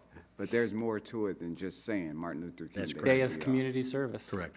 The day of coming together as a community. Doesn't get put on the agenda How about before the my Veteran Doris Airbnb Day ordinance. Foundation? Y'all got Right. money? Thank you. All right, is there any other further Yeah. comments? Yeah. Yeah. Oh, yeah. Yeah, definitely. Well, okay. Maybe at the last council meeting, the one before that, during study session, we had a conversation about public comment, right? Is there a reason that we make all of these good people sit in this room for an hour and a half or 2 hours or 8 o'clock at night to talk about what they want to address to the city until I thought they we're wanted to stay. done? You know, I mean, like, it just seems like we should provide the public the opportunity to address issues, specific issues that they have before we get going with our regular business, so that we're not taking up their time, so that they have other things that they, I mean, we decide to do this because we want to for whatever reason. But there's no reason that all of these people have to sit here and spend their entire Monday evening waiting for us to get done yakking up here, which we do a lot of, you know. I certainly understand that, but they can also call, they can at least call me during the week, night or day, and they do. I mean, so I don't just work Monday nights to listen to constituents. So, I mean, everybody needs to turn their phone on. What does that have anything to do with the timing of whether they speak before or after? It has to do that they might not wait till Monday night to come and talk to you. Oh, Well, okay. and, you know, and working in a previous field where I went to a lot of different public meetings, I did see that some municipalities have public comments. It's like a fixed amount of time before the meeting starts. And I think typically 30 minutes, up to 30 minutes for public comment. And then if there's anyone who couldn't speak, they'd have to wait until the end of the meeting. But at least it gave a time for people to come in, share their business, and get home. So, you know, it's just something to think about. I'm open to exploring that Well, concept. next door at the county board, they speak first. Sure. They let them go first, but that's the county. Mhm. And I'd like to comment on that. If Stephanie could come up and help with this. Real quick, can Randy answer the question whether we can move it or not? Is that okay? So, Go ahead. so as you remember, Judith did a presentation on rules for public speaking, because we don't actually have any rules currently, so that's being put together, and one of the recommendations in that is going to be moving the public speaking to the beginning, and you'll have a chance to vote on that, so that should be coming to you shortly. Now, Stephanie, could you Thank come goodness. up, please? Thank you. I just wanted to conclude that For sure. topic. There's been a lot of confusion as far as money and treasury and that between the city and the county next door. Stephanie, could you explain our procedure as far as the money that we collect here and that is not what's going on next door as far as? Sure. So But we you and I talked- had we talked talked about it. last week about the deposit procedures that the city follows and concern if we had city employees taking deposits to the bank, and in particular, city employees that are also collecting cash themselves. And so we talked about internal controls, and the city does follow good practices for internal controls. And city employees, for instance, the cashiers in my department and the finance department, they prepare their deposit. It's reviewed by a supervisor, signed off on. It goes into our vault. And those deposits are picked up daily by an outside service called Global Security. They're here in the Quad Cities. They are a subcontractor under our contract with American Bank for our banking services. And so Global Security actually picks up deposits throughout the city, not just City Hall. So it's good practice to have multiple people involved in the chain of custody of money and deposits, and we do follow that practice here. Okay, thank you. Did you hear that, Gerald? You got that? This is the city of Rock Island. What goes on over at the county, people are confused. They brought it to me and other aldermen. Well, you know, you're raising our taxes and blah, blah, this, that, and other. They're confused as far as the city government and the county government. So I believe she made a very good declaration of what we do here. All right. I just wanted to say a comment very quickly about the vote that happened earlier regarding the special use permit. You know, I've seen a lot of different split votes on this council, a lot of different rationales going into individual aldermen's votes, and I respect that each one of us up here has our own vote. My concern is, though, and I think about the debate that we had regarding the crematorium by Chip Yannick. Yeah, that was a good one. You know, we had an existing crematorium in the city already, in the Broadway district. Well-run, respected establishment. You know, if we had fallen into the, well, we just listen to, you know, whatever mob can get organized the loudest, or whatever signatures can be gathered the most. And if we started following that as precedent for decision-making on the special use permit and in policy in general, we're going down a very slippery slope. And that's the truth. We have to make decisions based on the facts, based on the process and procedure. And when we have someone who's lawfully coming to us to do something that has been and continues and will continue to be unregulated in this city, and we shut it down in the way that we did, it's dangerous, in my opinion, to make policy that way. And I understand. Let me finish, Alderman Tollier. I have the floor right now, and I will wrap this up. We've been through these issues before, where people come in and they make noise, and they have a right to do that. They do. They do. They do. Because everyone says it's not in my backyard. Right. And that's in cities and counties and state governments all across the country, with whether it's wind farms or crematoriums or whatever it could be. But business has to be done, and people have to be able to move forward, and society has to be able to advance. And Airbnb is coming, whether we like it or not. And the more that we close the doors of things that are happening in this world that people are latching onto and moving forward with, the more we close doors for that in this city, the less people think of Rock Island. Plain and simple. You know, so now we have to go out, and we really have to go out, and we need to shut these other Airbnbs down immediately. Agree. I mean, we set a precedent here. They need to be shut down right away. And Alderman Clark, I see you shaking your head. Tell me how I'm wrong. You know, we restricted her access to do this. So what? Absolutely, because there was a complaint, Josh. But the bigger point here, though, Right. the whole thing is we have a representative form of government. Sure. I represent the people of the 4th Ward, and somehow I convinced 3 other aldermen to go my way. That's the vote. Sure.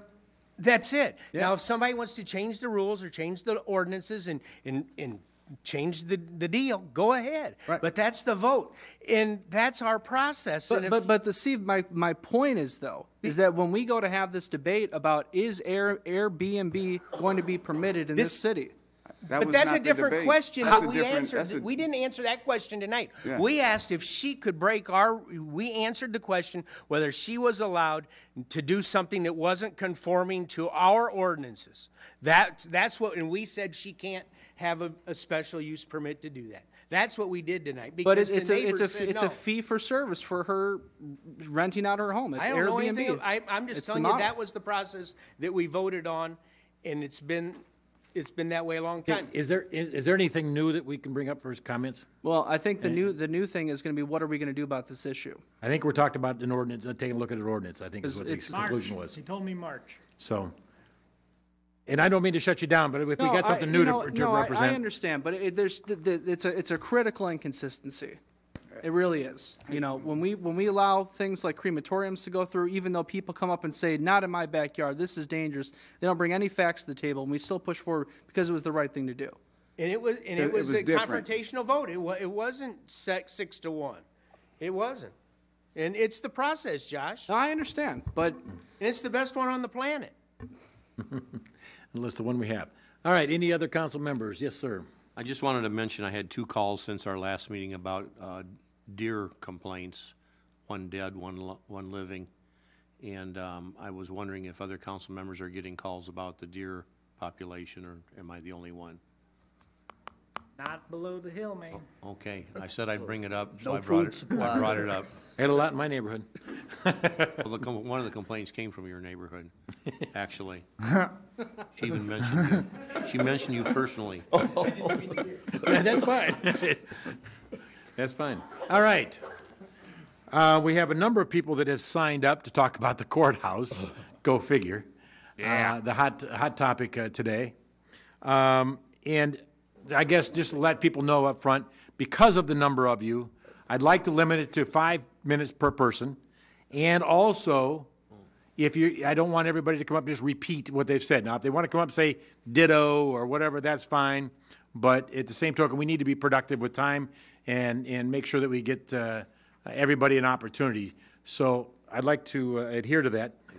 Second of all, I guess I just want to set this quick stage.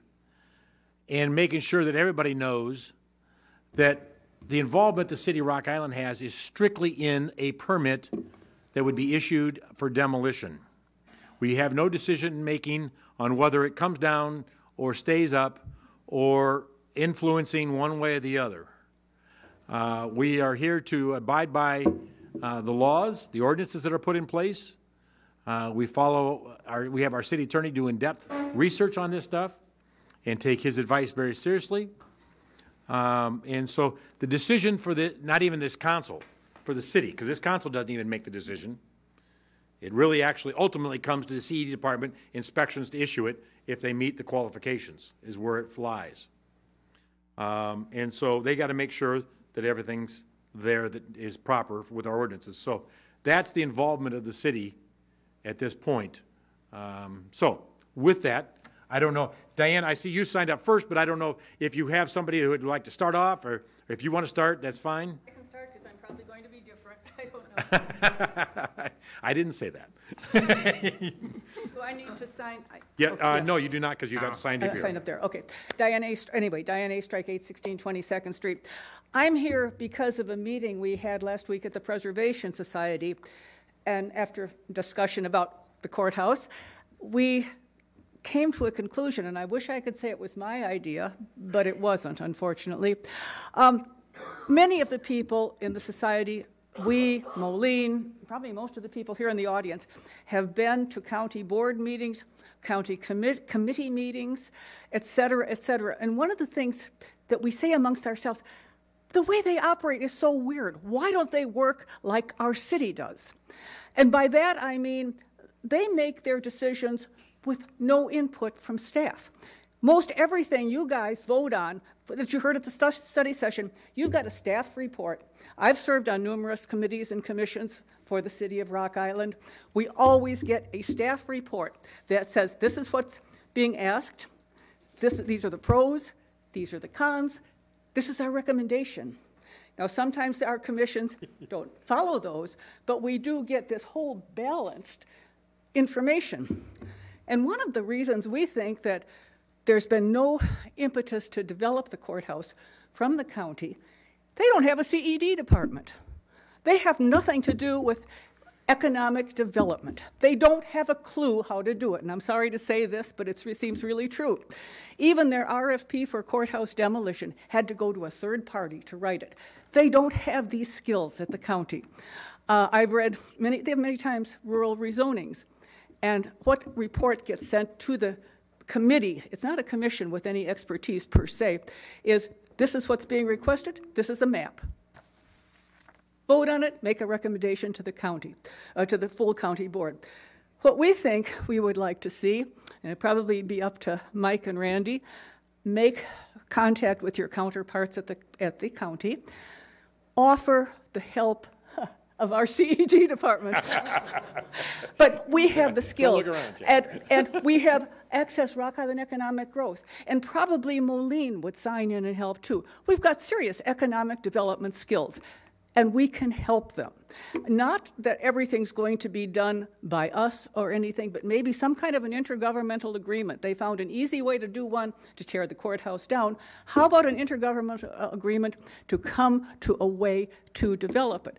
And we've heard, oh, if somebody comes, it was in the paper today, if somebody comes to us with money and a bond, we'll sell it. No, they won't. And we'll have, I think Joe Lemon's going to talk.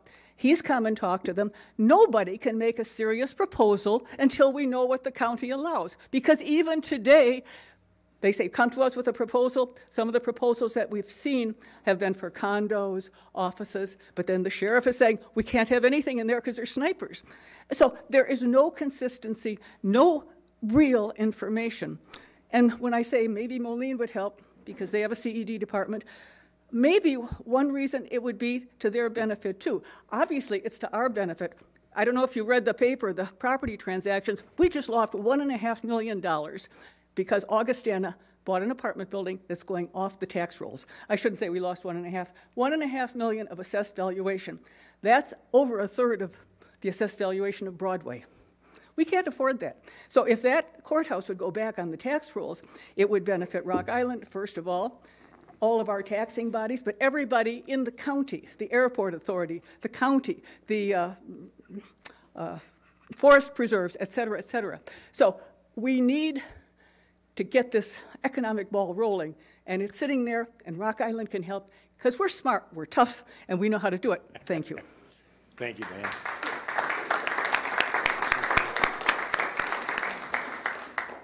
Bridget, you're next on the line here, if you wish.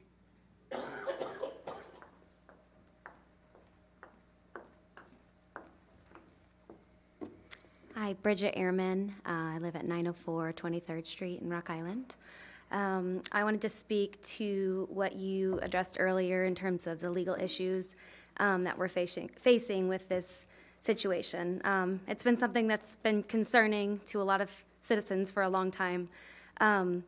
To kind of expand on what Diane was talking about, there seems to be a lot of circumventing of the law that's been happening, or attempted circumventing of the law, which really puts the taxpayers of Rock Island County, the taxpayers of the city of Rock Island at risk for repercussions of lawsuits that are pending.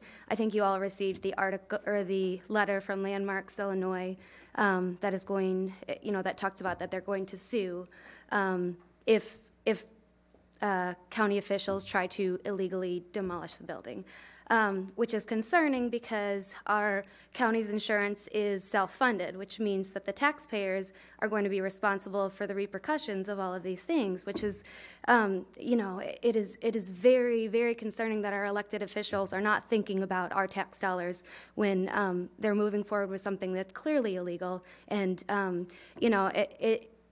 it's something that when our elected officials don't respect the rule of law, they don't respect state law, and they don't respect demolition permits, it's something that's concerning. And I appreciate you all stepping up for the rule of law and for making sure that your constituents aren't responsible for the repercussions of some irresponsible county officials who maybe just need a little bit of help in understanding what is lawful and what is above the law. And as you know, nobody's above the law. So thank you for upholding the law, and I appreciate you taking the time to listen to me tonight. No problem. Thank you.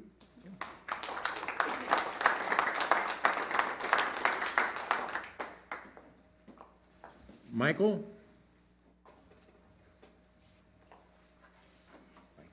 Oh, there's two Michaels, excuse me. It's talked about courthouse here, though. Michael Williams? Okay.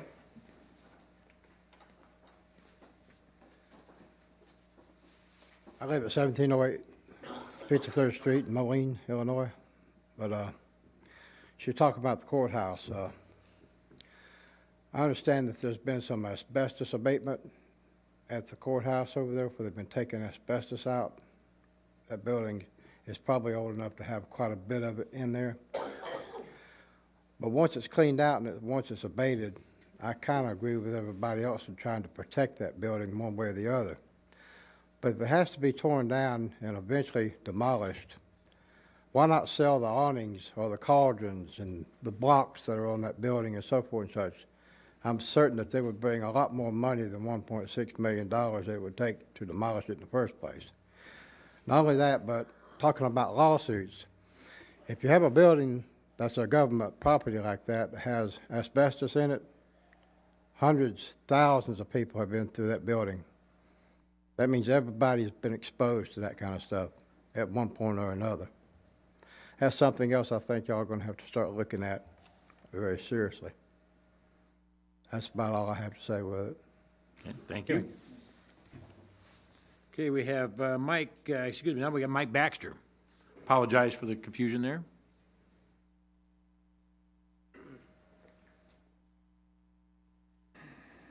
Yeah, Mike Baxter, 1599 Vale Avenue, Muscatine, Iowa. I'm in the marine industry, and I've been active in trying to save the old courthouse for Rock Island Rapids River Museum to bring tourism, jobs, investment, and to show the people of Rock Island where their past came from, because it's important to you, because that was prosperous days and people were able to work and get something that they put into their life. And it's harder to do nowadays. And we need that example of how things used to be back in the 1800s. And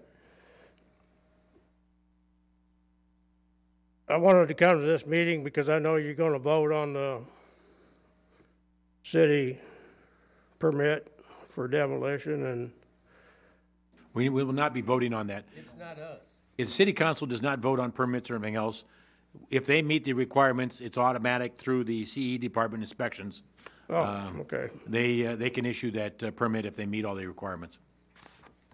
Well, what I'd last heard is it's not going to hold up anything because the Judge Broad, determined that he's just going to give Rock Island a complimentary letter saying that I'm going to overrule your right to vote on anything or decide anything. We're not going to listen to you. And I can comment on that, but I was going to wait to the end. But I'd like perhaps Mr. Morrison or you, somebody to comment on that, because that is very much an issue when the chief judge is essentially arguing that the city's demolition permit doesn't apply to this situation. What is our legal counsel's interpretation of that response? Sure. Well, I can start by saying that the City of Rock Island adopted the 2015 International Building Code, and so I've got those notes here for you. And so any owner or authorized agent of a party that is the owner that wishes to demolish a building must make application to the City of Rock Island for that demolition.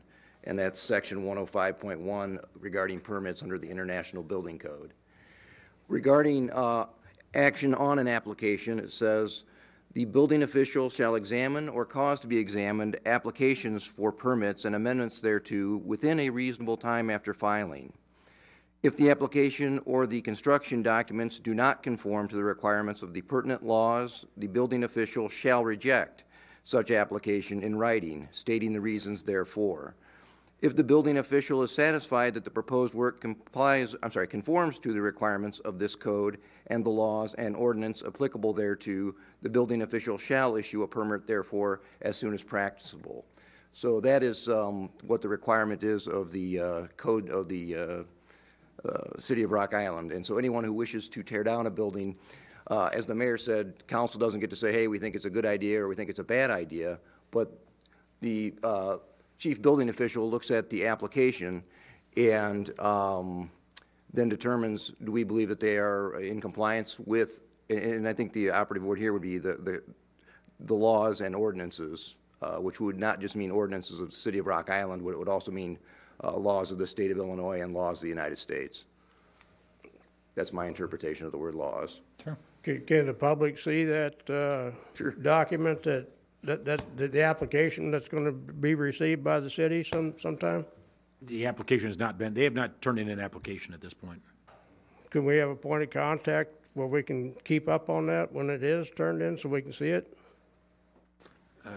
Because I've got an application. Manager. Yeah, and the city clerk as well. Her office is. Well, it doesn't even go through there. It goes through building inspections. I mean, all the application will say sorry, is the. To submit a FOIA request, though, for that information, you would go to the city clerk's office if you want a public document. Yes. Thank you. Sorry about that. You know, it just has the name of the company requesting it and the address really is all that's going to be on that application, so there really isn't a lot of information. Okay, because I got a letter that I sent to the Advisory Council on Historic Preservation because they're going to use $28 million of federal tax-free municipal bonds. And in the United States, the old courthouse is eligible for the National Register of Historic Places. Mm-hmm. And because it's a historic building, you cannot use federal funds for demolishing it. And I've got a question in to the ACHP in Washington, D.C. to rule on those tax-free federal bonds, which they're going to ignore us and just tear it down probably because they can do what they want to. But they're going to be in violation of the law, probably. But the government shutdown, we haven't been able to get a response. And we just want some time to, find out some information, because it's an important building. And when you come across the bridge from Iowa into Rock Island, if people see a museum telling about your past and a cultural benefit to your area, it's going to bring tourism here, and it's going to make Rock Island a better place. I mean, we can't occupy the whole building right away, but there are some significant grants out there for maritime museums. And your Rock Island Rapids goes from Rock Island up to LeClaire. You probably all know about it. But there used to be a 4-foot channel through here where, could you imagine trying to go through here with a 9-foot draft barge? You couldn't do it back, in the 1800s. And we want to bring that history to the public. And the Corps of Engineers did all the work. And they're greatly involved with the city of Rock Island. But the Corps of Engineers, you have to have a special pass to get on the island. They have a little museum over there that you got to go through security to get into it. And it's not public friendly. And we want to bring that over here, because I do a lot of work with the Corps of Engineers myself. But we need it where it's easily accessible to the public. And I've heard from reliable sources that once they tear that courthouse down, that they're going to put a juvenile detention center there. And how's that going to look when you come across the river into Rock Island? The first thing you see is a juvenile detention center, when they already got one in Galesburg. But you have a phenomenal building. It's like the Alamo is to San Antonio. People flock there. They want to see it. And you can make that old courthouse into the same thing right here in Rock Island. And I want to help you. You can count on me if anybody wants to talk to somebody who wants to bring this into reality. I'm here to help you. Thank you. I'm not here to criticize you. I just want you to know that you have people out here who want to help you. We care about your town. I see that plaque on your wall with the steamboats on it. That's what I'm here about. Okay. You got a heck of an asset, but it's not being utilized fully, and we want to help that. Thank you very much. Appreciate it. You're welcome.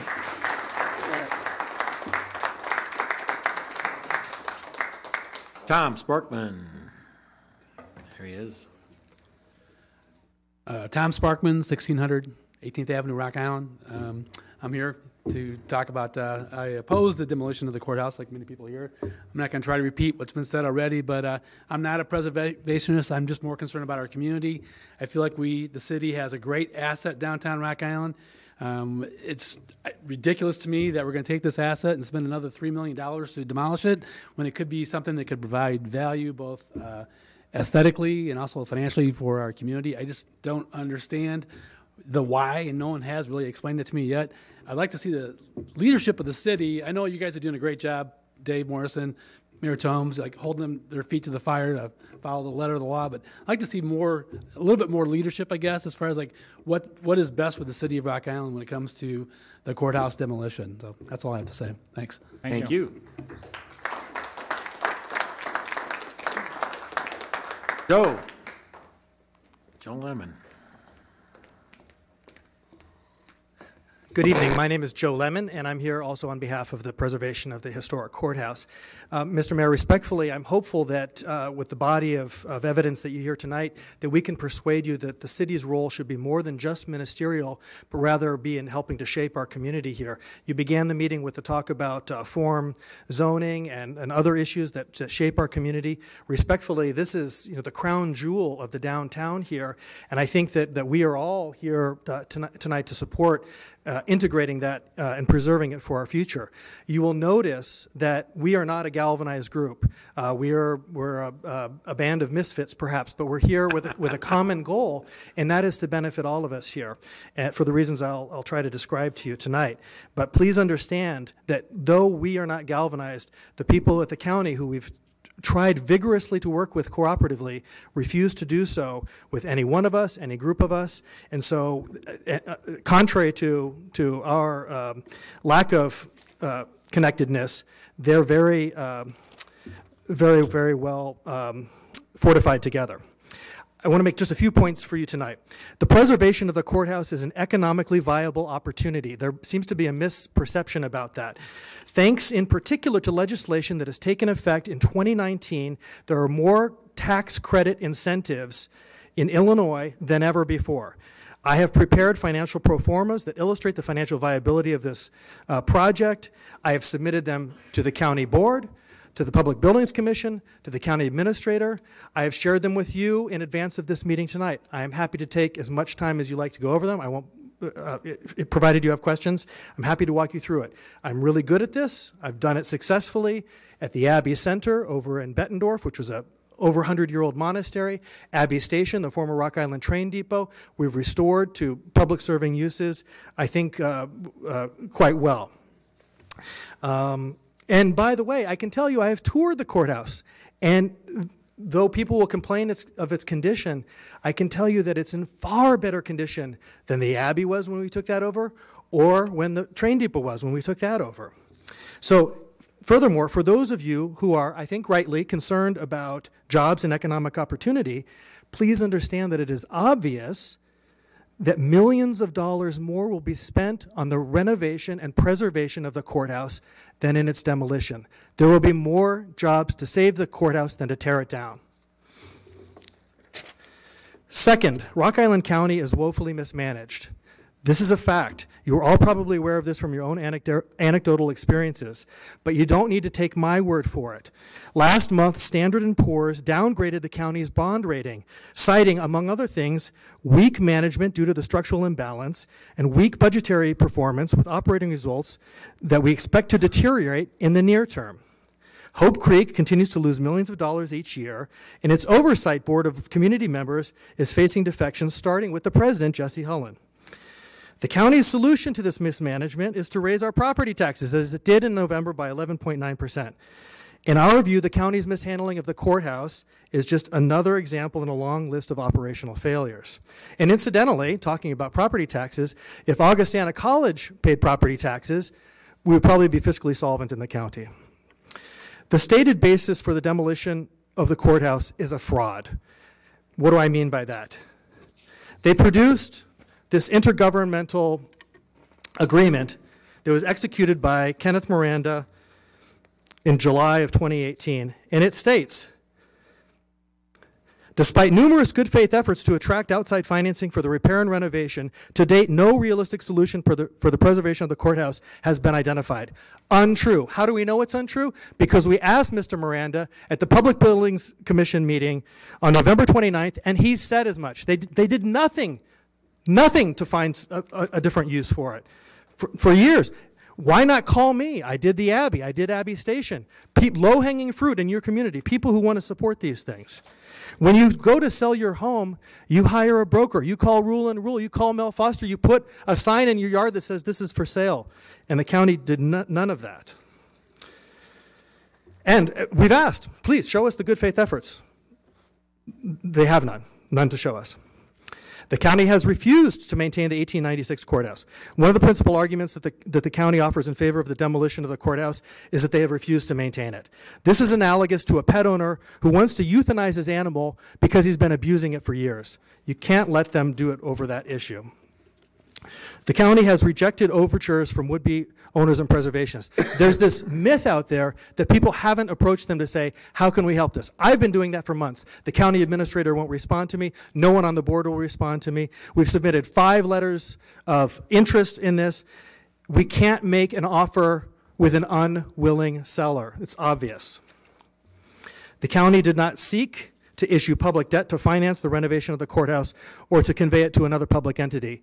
If they had any good faith, they would have tried to raise funding. They seem happy enough to raise bonds whenever it occurs to them. Why not do it to preserve this building?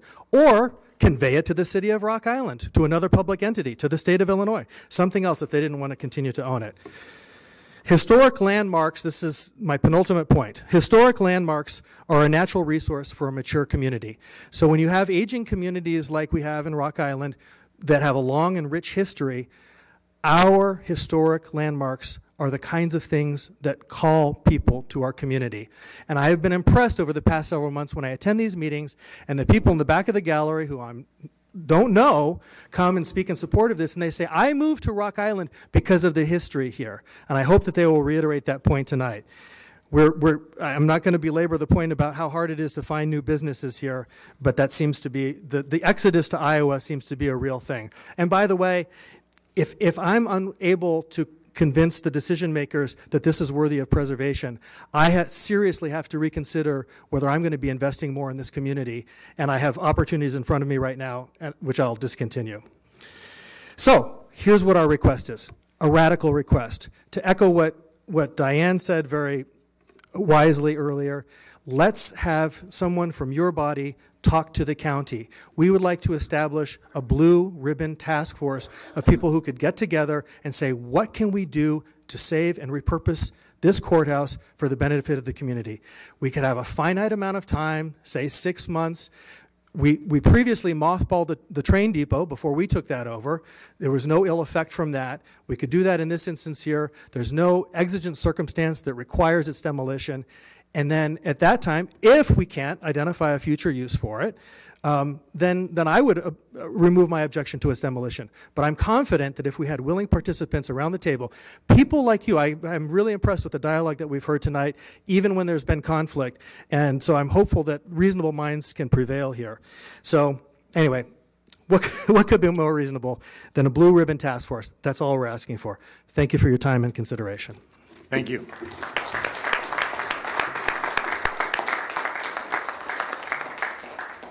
Is it Aiden Landman?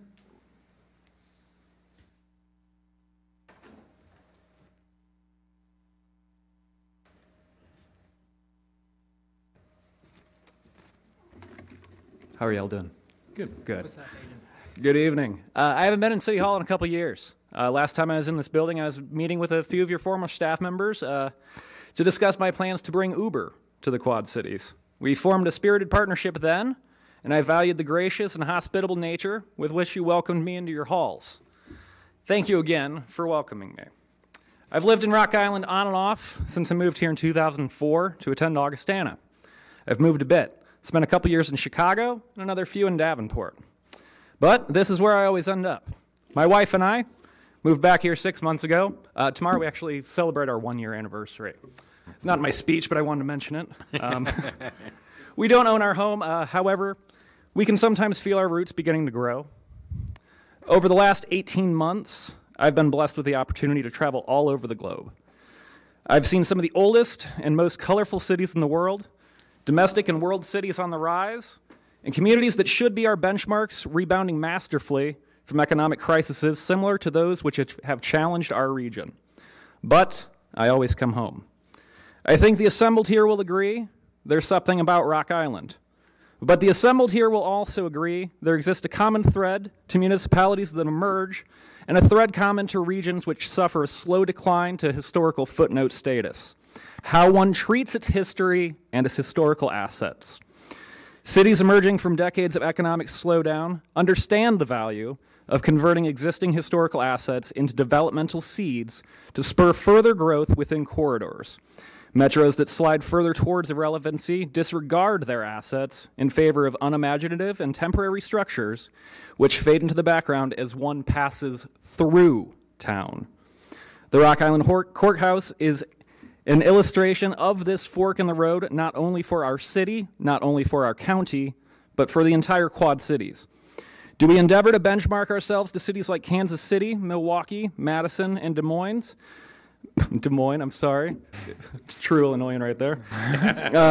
Metros that have saved and repurposed their historical assets and are reaping large economic rewards via tourism, further and planned development, and national media coverage on the rebirth of cities thought to be on their way out.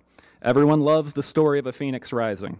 To that end, I ask the council to help its citizens in our endeavor to turn the page of the narrative that has far plagued our region, one of decision-making that baffles public opinion, seemingly subverts due process and good faith norms, and one of looking at opportunities square in the face and turning away. I ask the council to consider entering the city into a good faith intergovernmental agreement with Rock Island County to cede the developmental rights of a valuable historic asset, the courthouse, to the city's economic development team for a time to be determined by the agreeing parties. Our city, we need a big win. The courthouse is a perfect place to begin. It's not a silver bullet, it's a start, it's momentum, it's forward direction. It contains within it the square footage for a mixture of housing, office space, dining, and retail.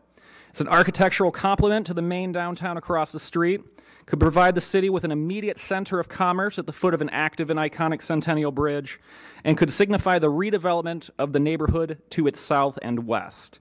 But if the wrecking ball hits, if the building falls, by the wayside too falls opportunity. Ours is a prideful history, one that is always worth consideration of renewal, evidenced by the NFL hosting draft selections in Rock Island this year to honor our place as the host of one of its first sanctioned games. We're the spiritual home of the Blues Brothers. We have a long and complex history with the mob. Historically, we're innovators of river commerce and a city that supported this country via rail. Those accomplishments are aging, some a century past, others approaching 50 years. Our history is worth renewal. Our history is worth repositioning for our current citizens and our generations to come. Our time could be now. Please consider taking up the business of supporting your citizens in our goal of bringing a new era of economic prosperity to the city of Rock Island. Thank you. Thank you.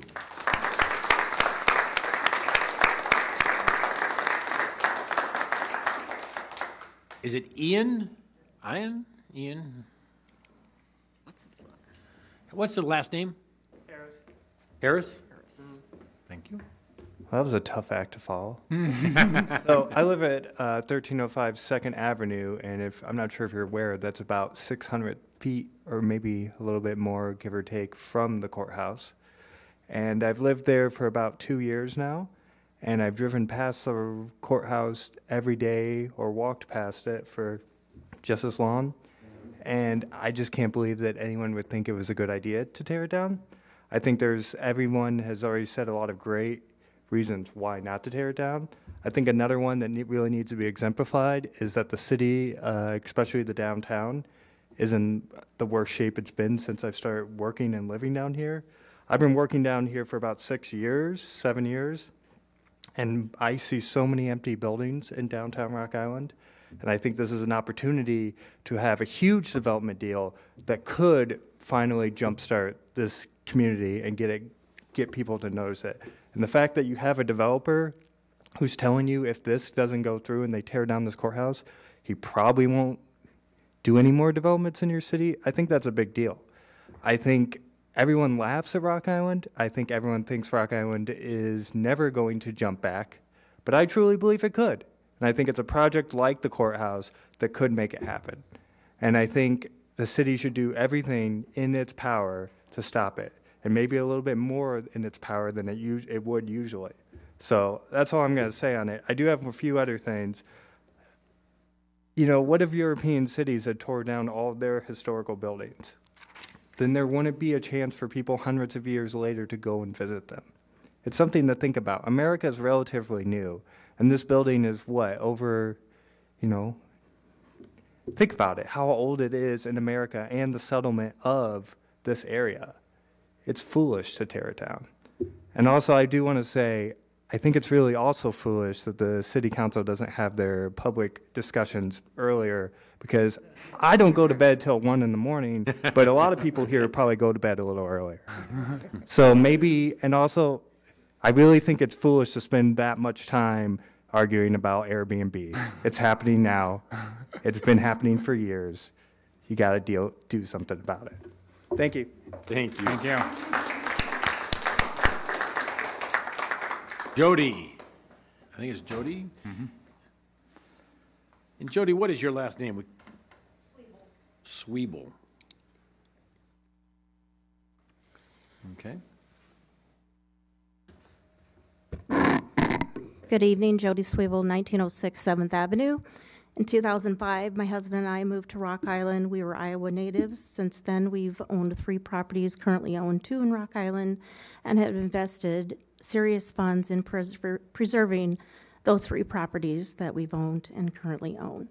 So again, I look at the courthouse. This is nothing new that somebody else hasn't already said, but it's an asset for our community. And I do think that Rock Island may be at the lowest point that we have seen it. So this is a time to take our city forward with this asset. So I do believe that we need to invest in it. I'm the daughter of a farmer, and we didn't have a lot of money, and you did what you did. You took what you had, and you worked with it, and you had a hard day's work, and you made something out of what you had. And this is what we have. It's our asset, and we need to take it and move it forward and make it viable for our community and put it on our taxes, to have taxes come in for it. Thank you. Thank you.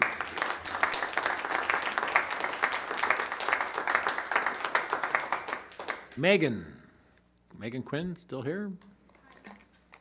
Yep. Yeah.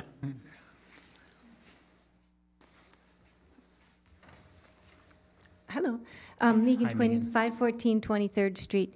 I've kind of come in and out of the preservation effort to save the courthouse, and I came off the street tonight not expecting to talk to you, but I thought I would just say that as an artist, I just think it's a terrible waste to sort of deprive future generations of the beauty of the craft of that building, and then if it's a bonus that it could be bring in retail and tax, that would be amazing too, and jumpstart something else. Well, why not?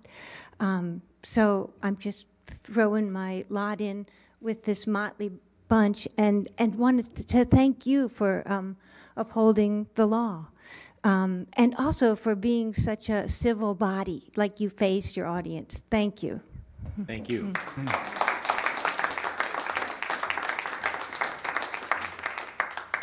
So that's all that have signed up. I guess the last thing I want to say about this, I guess, just to set some of it clear as far as the way I see it or to understand it, and I've talked to a number of people. I did have a meeting with Judge Broad this afternoon. We tried to discuss the stance and where we were each on it.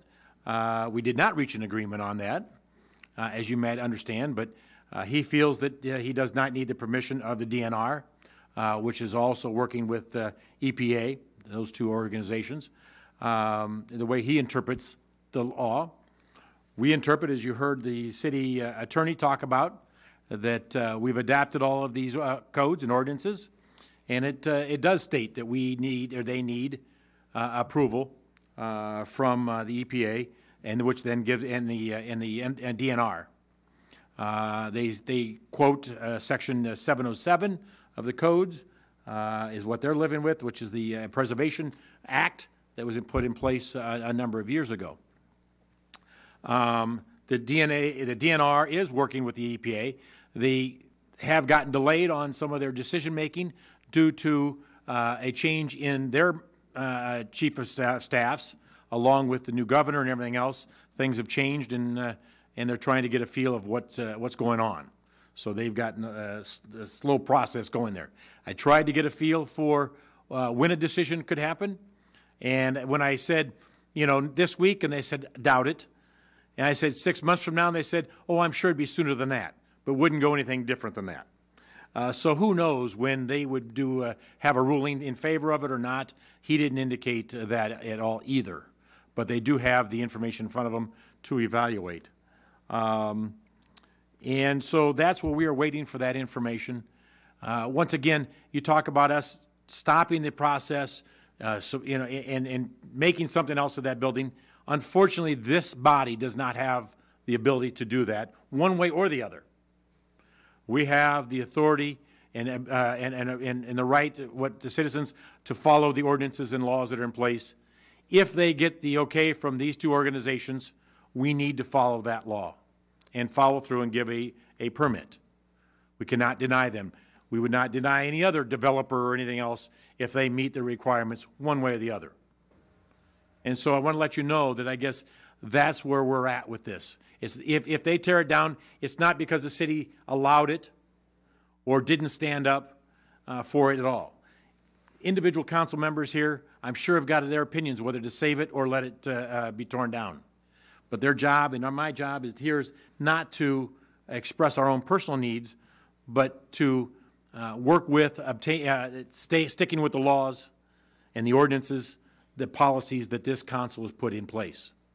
And that's the role for this council and for the staff to enact.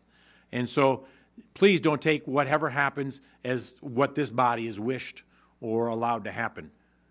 Even if we yelled from the tallest mountain to save it, the county can do what they wish to do if they meet the requirements.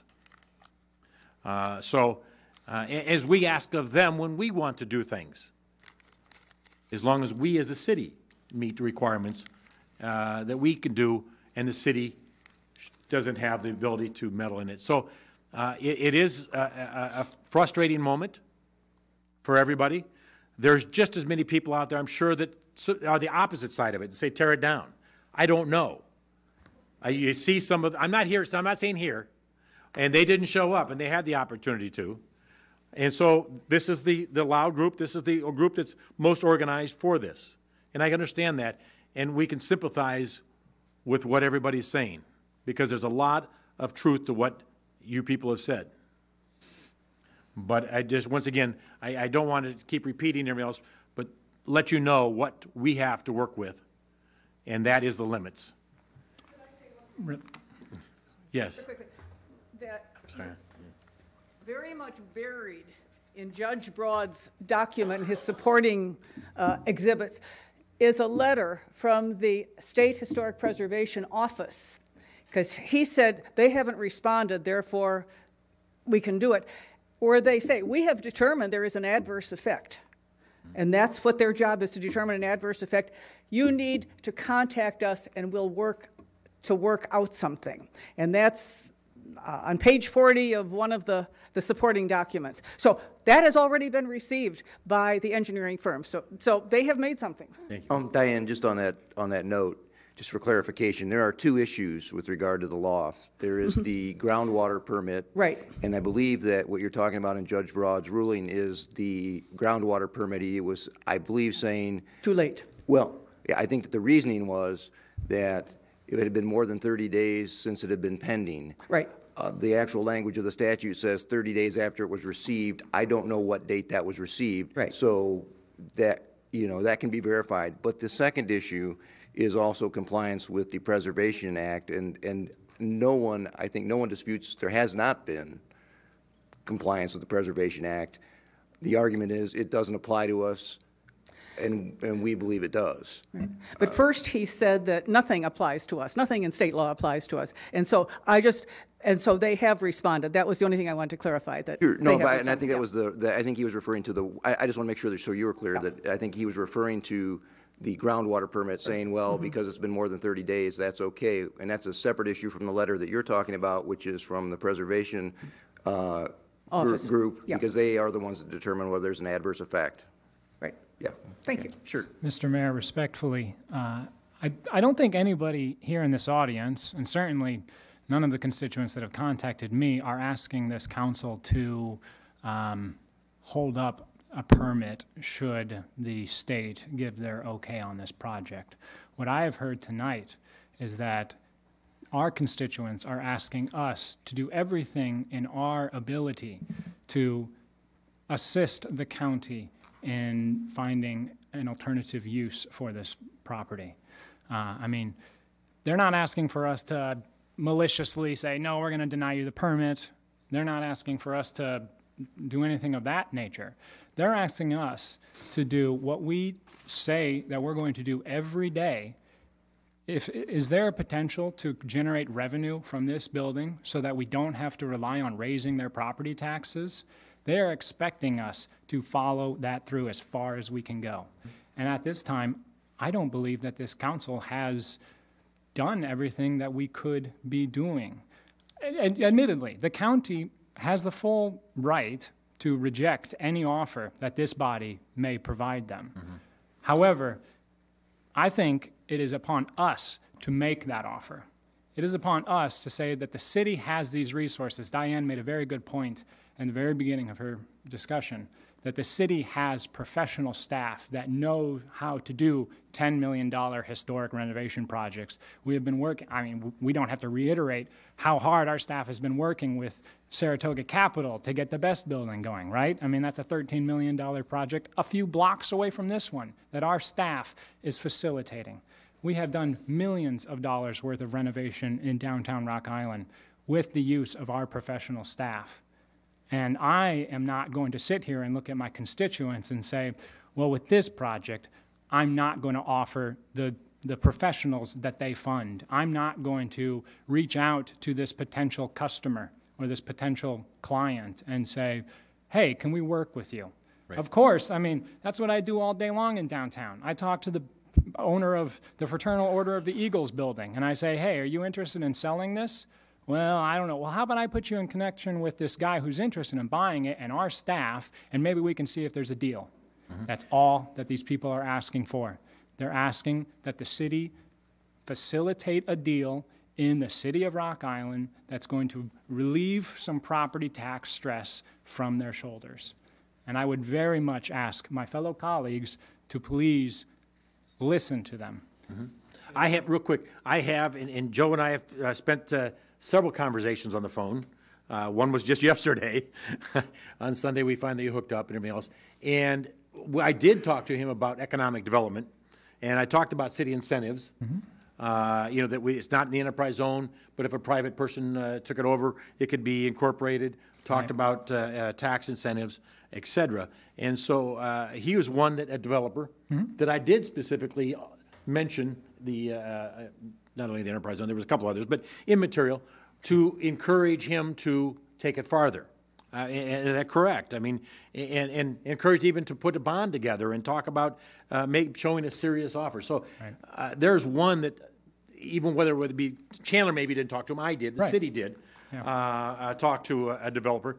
And if anybody else came forth, I'm sure we'd be willing to sit and talk to him about what potentials are out there that the city has to offer.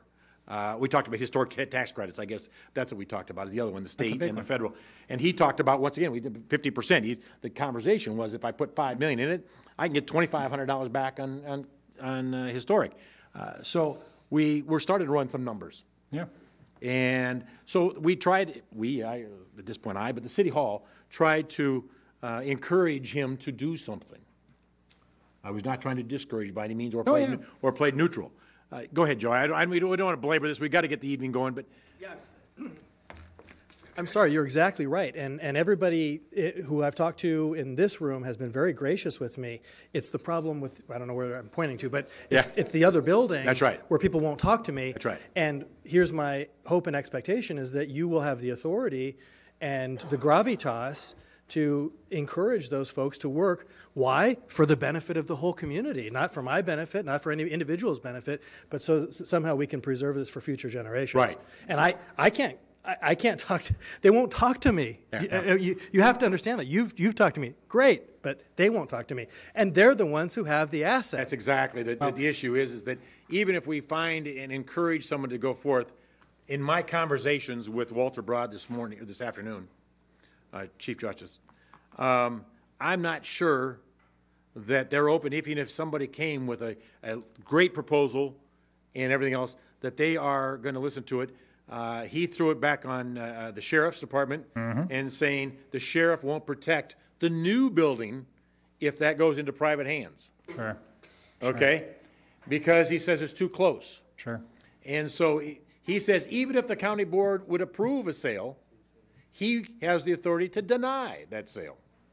I'm sitting saying is, I'm not sure, I hate to say that, but the chances of that sort of thing happening when they're closed-minded at that point is going to help matters. Mayor, if I might, I understand you were talking with Judge Broad, but I'm interested in the suggestion that Joe Lemon made about perhaps a committee to work with the county, some representatives from the city, and some representatives from the county. Now, they have new leadership very recently on the county board, and we have new leadership from the past. I think we should at least make the attempt to sit down with some of those people and some of our people and see if we can't open up some lines of communication. It won't happen in one meeting, but if they reject that, then at least we made the attempt. And by the way, I've already told Joe, once again, we talked about the Blue Ribbon, I committed to being on it. Yeah. And I said publicly that I would be willing to be on it. Because that, at that point, is not even support for or against. It's about sitting down and talking. Exactly. And so I have no problem with myself, and I can't speak for anybody else or whatever, but I have committed to him to be part of that if we can get it formed. Yes, and the county administrator and the chair of the county board wrote to me and said, we do not accept your proposal for the Blue Ribbon Task Force. And so I'm, you know, your constituents, your public are saying, why can't one part of the government talk to another? Why can't we work on this together? And I really appreciate your taking my suggestion seriously. I think that that's the only opportunity that we have to preserve this. And I think that, frankly, this muck-up with the demolition permit is, at the risk of being too spiritual about this, is God coming down and saying, let's press pause on this and let cooler, reasonable minds prevail upon what to do. That has bought us the time for you and them to have coffee, invite me, invite somebody else. It doesn't have to be me. I'm only here to save the building. So, for all these people. That's fine. Thank you. I would just make one more point. I've got a page full of 20-some ideas here, but I'm not going to read them all. The most important one, the most important one at the moment that occurs to me is that the county's constituents within the municipal boundaries of Rock Island are our constituents. They're the same people. They are us. I know several county board members. I count some of them as friends, others as good acquaintances. And I feel like I can probably talk to them. I'm not saying I can convince them to see things my way, but this is a community issue for the county and for the city of Rock Island. Even though the county owns the building, it's a public building. It's not privately owned. But if it's public, that means all of us taxpayers have a stake in this. So I would strongly urge that we extend a hand. Maybe a group of us can talk to a group of them and get something started. And I don't know where that will go, but I'd be willing to be one of the ones to reach out and start something. And once again, I guess I'm sorry, Steve, but real quick, you made a point that it's, the issue is you've come here to the city of Rock Island and talked to us, obviously the building permit, but obviously it affects the city of Moline, East Moline, Silvis, et cetera.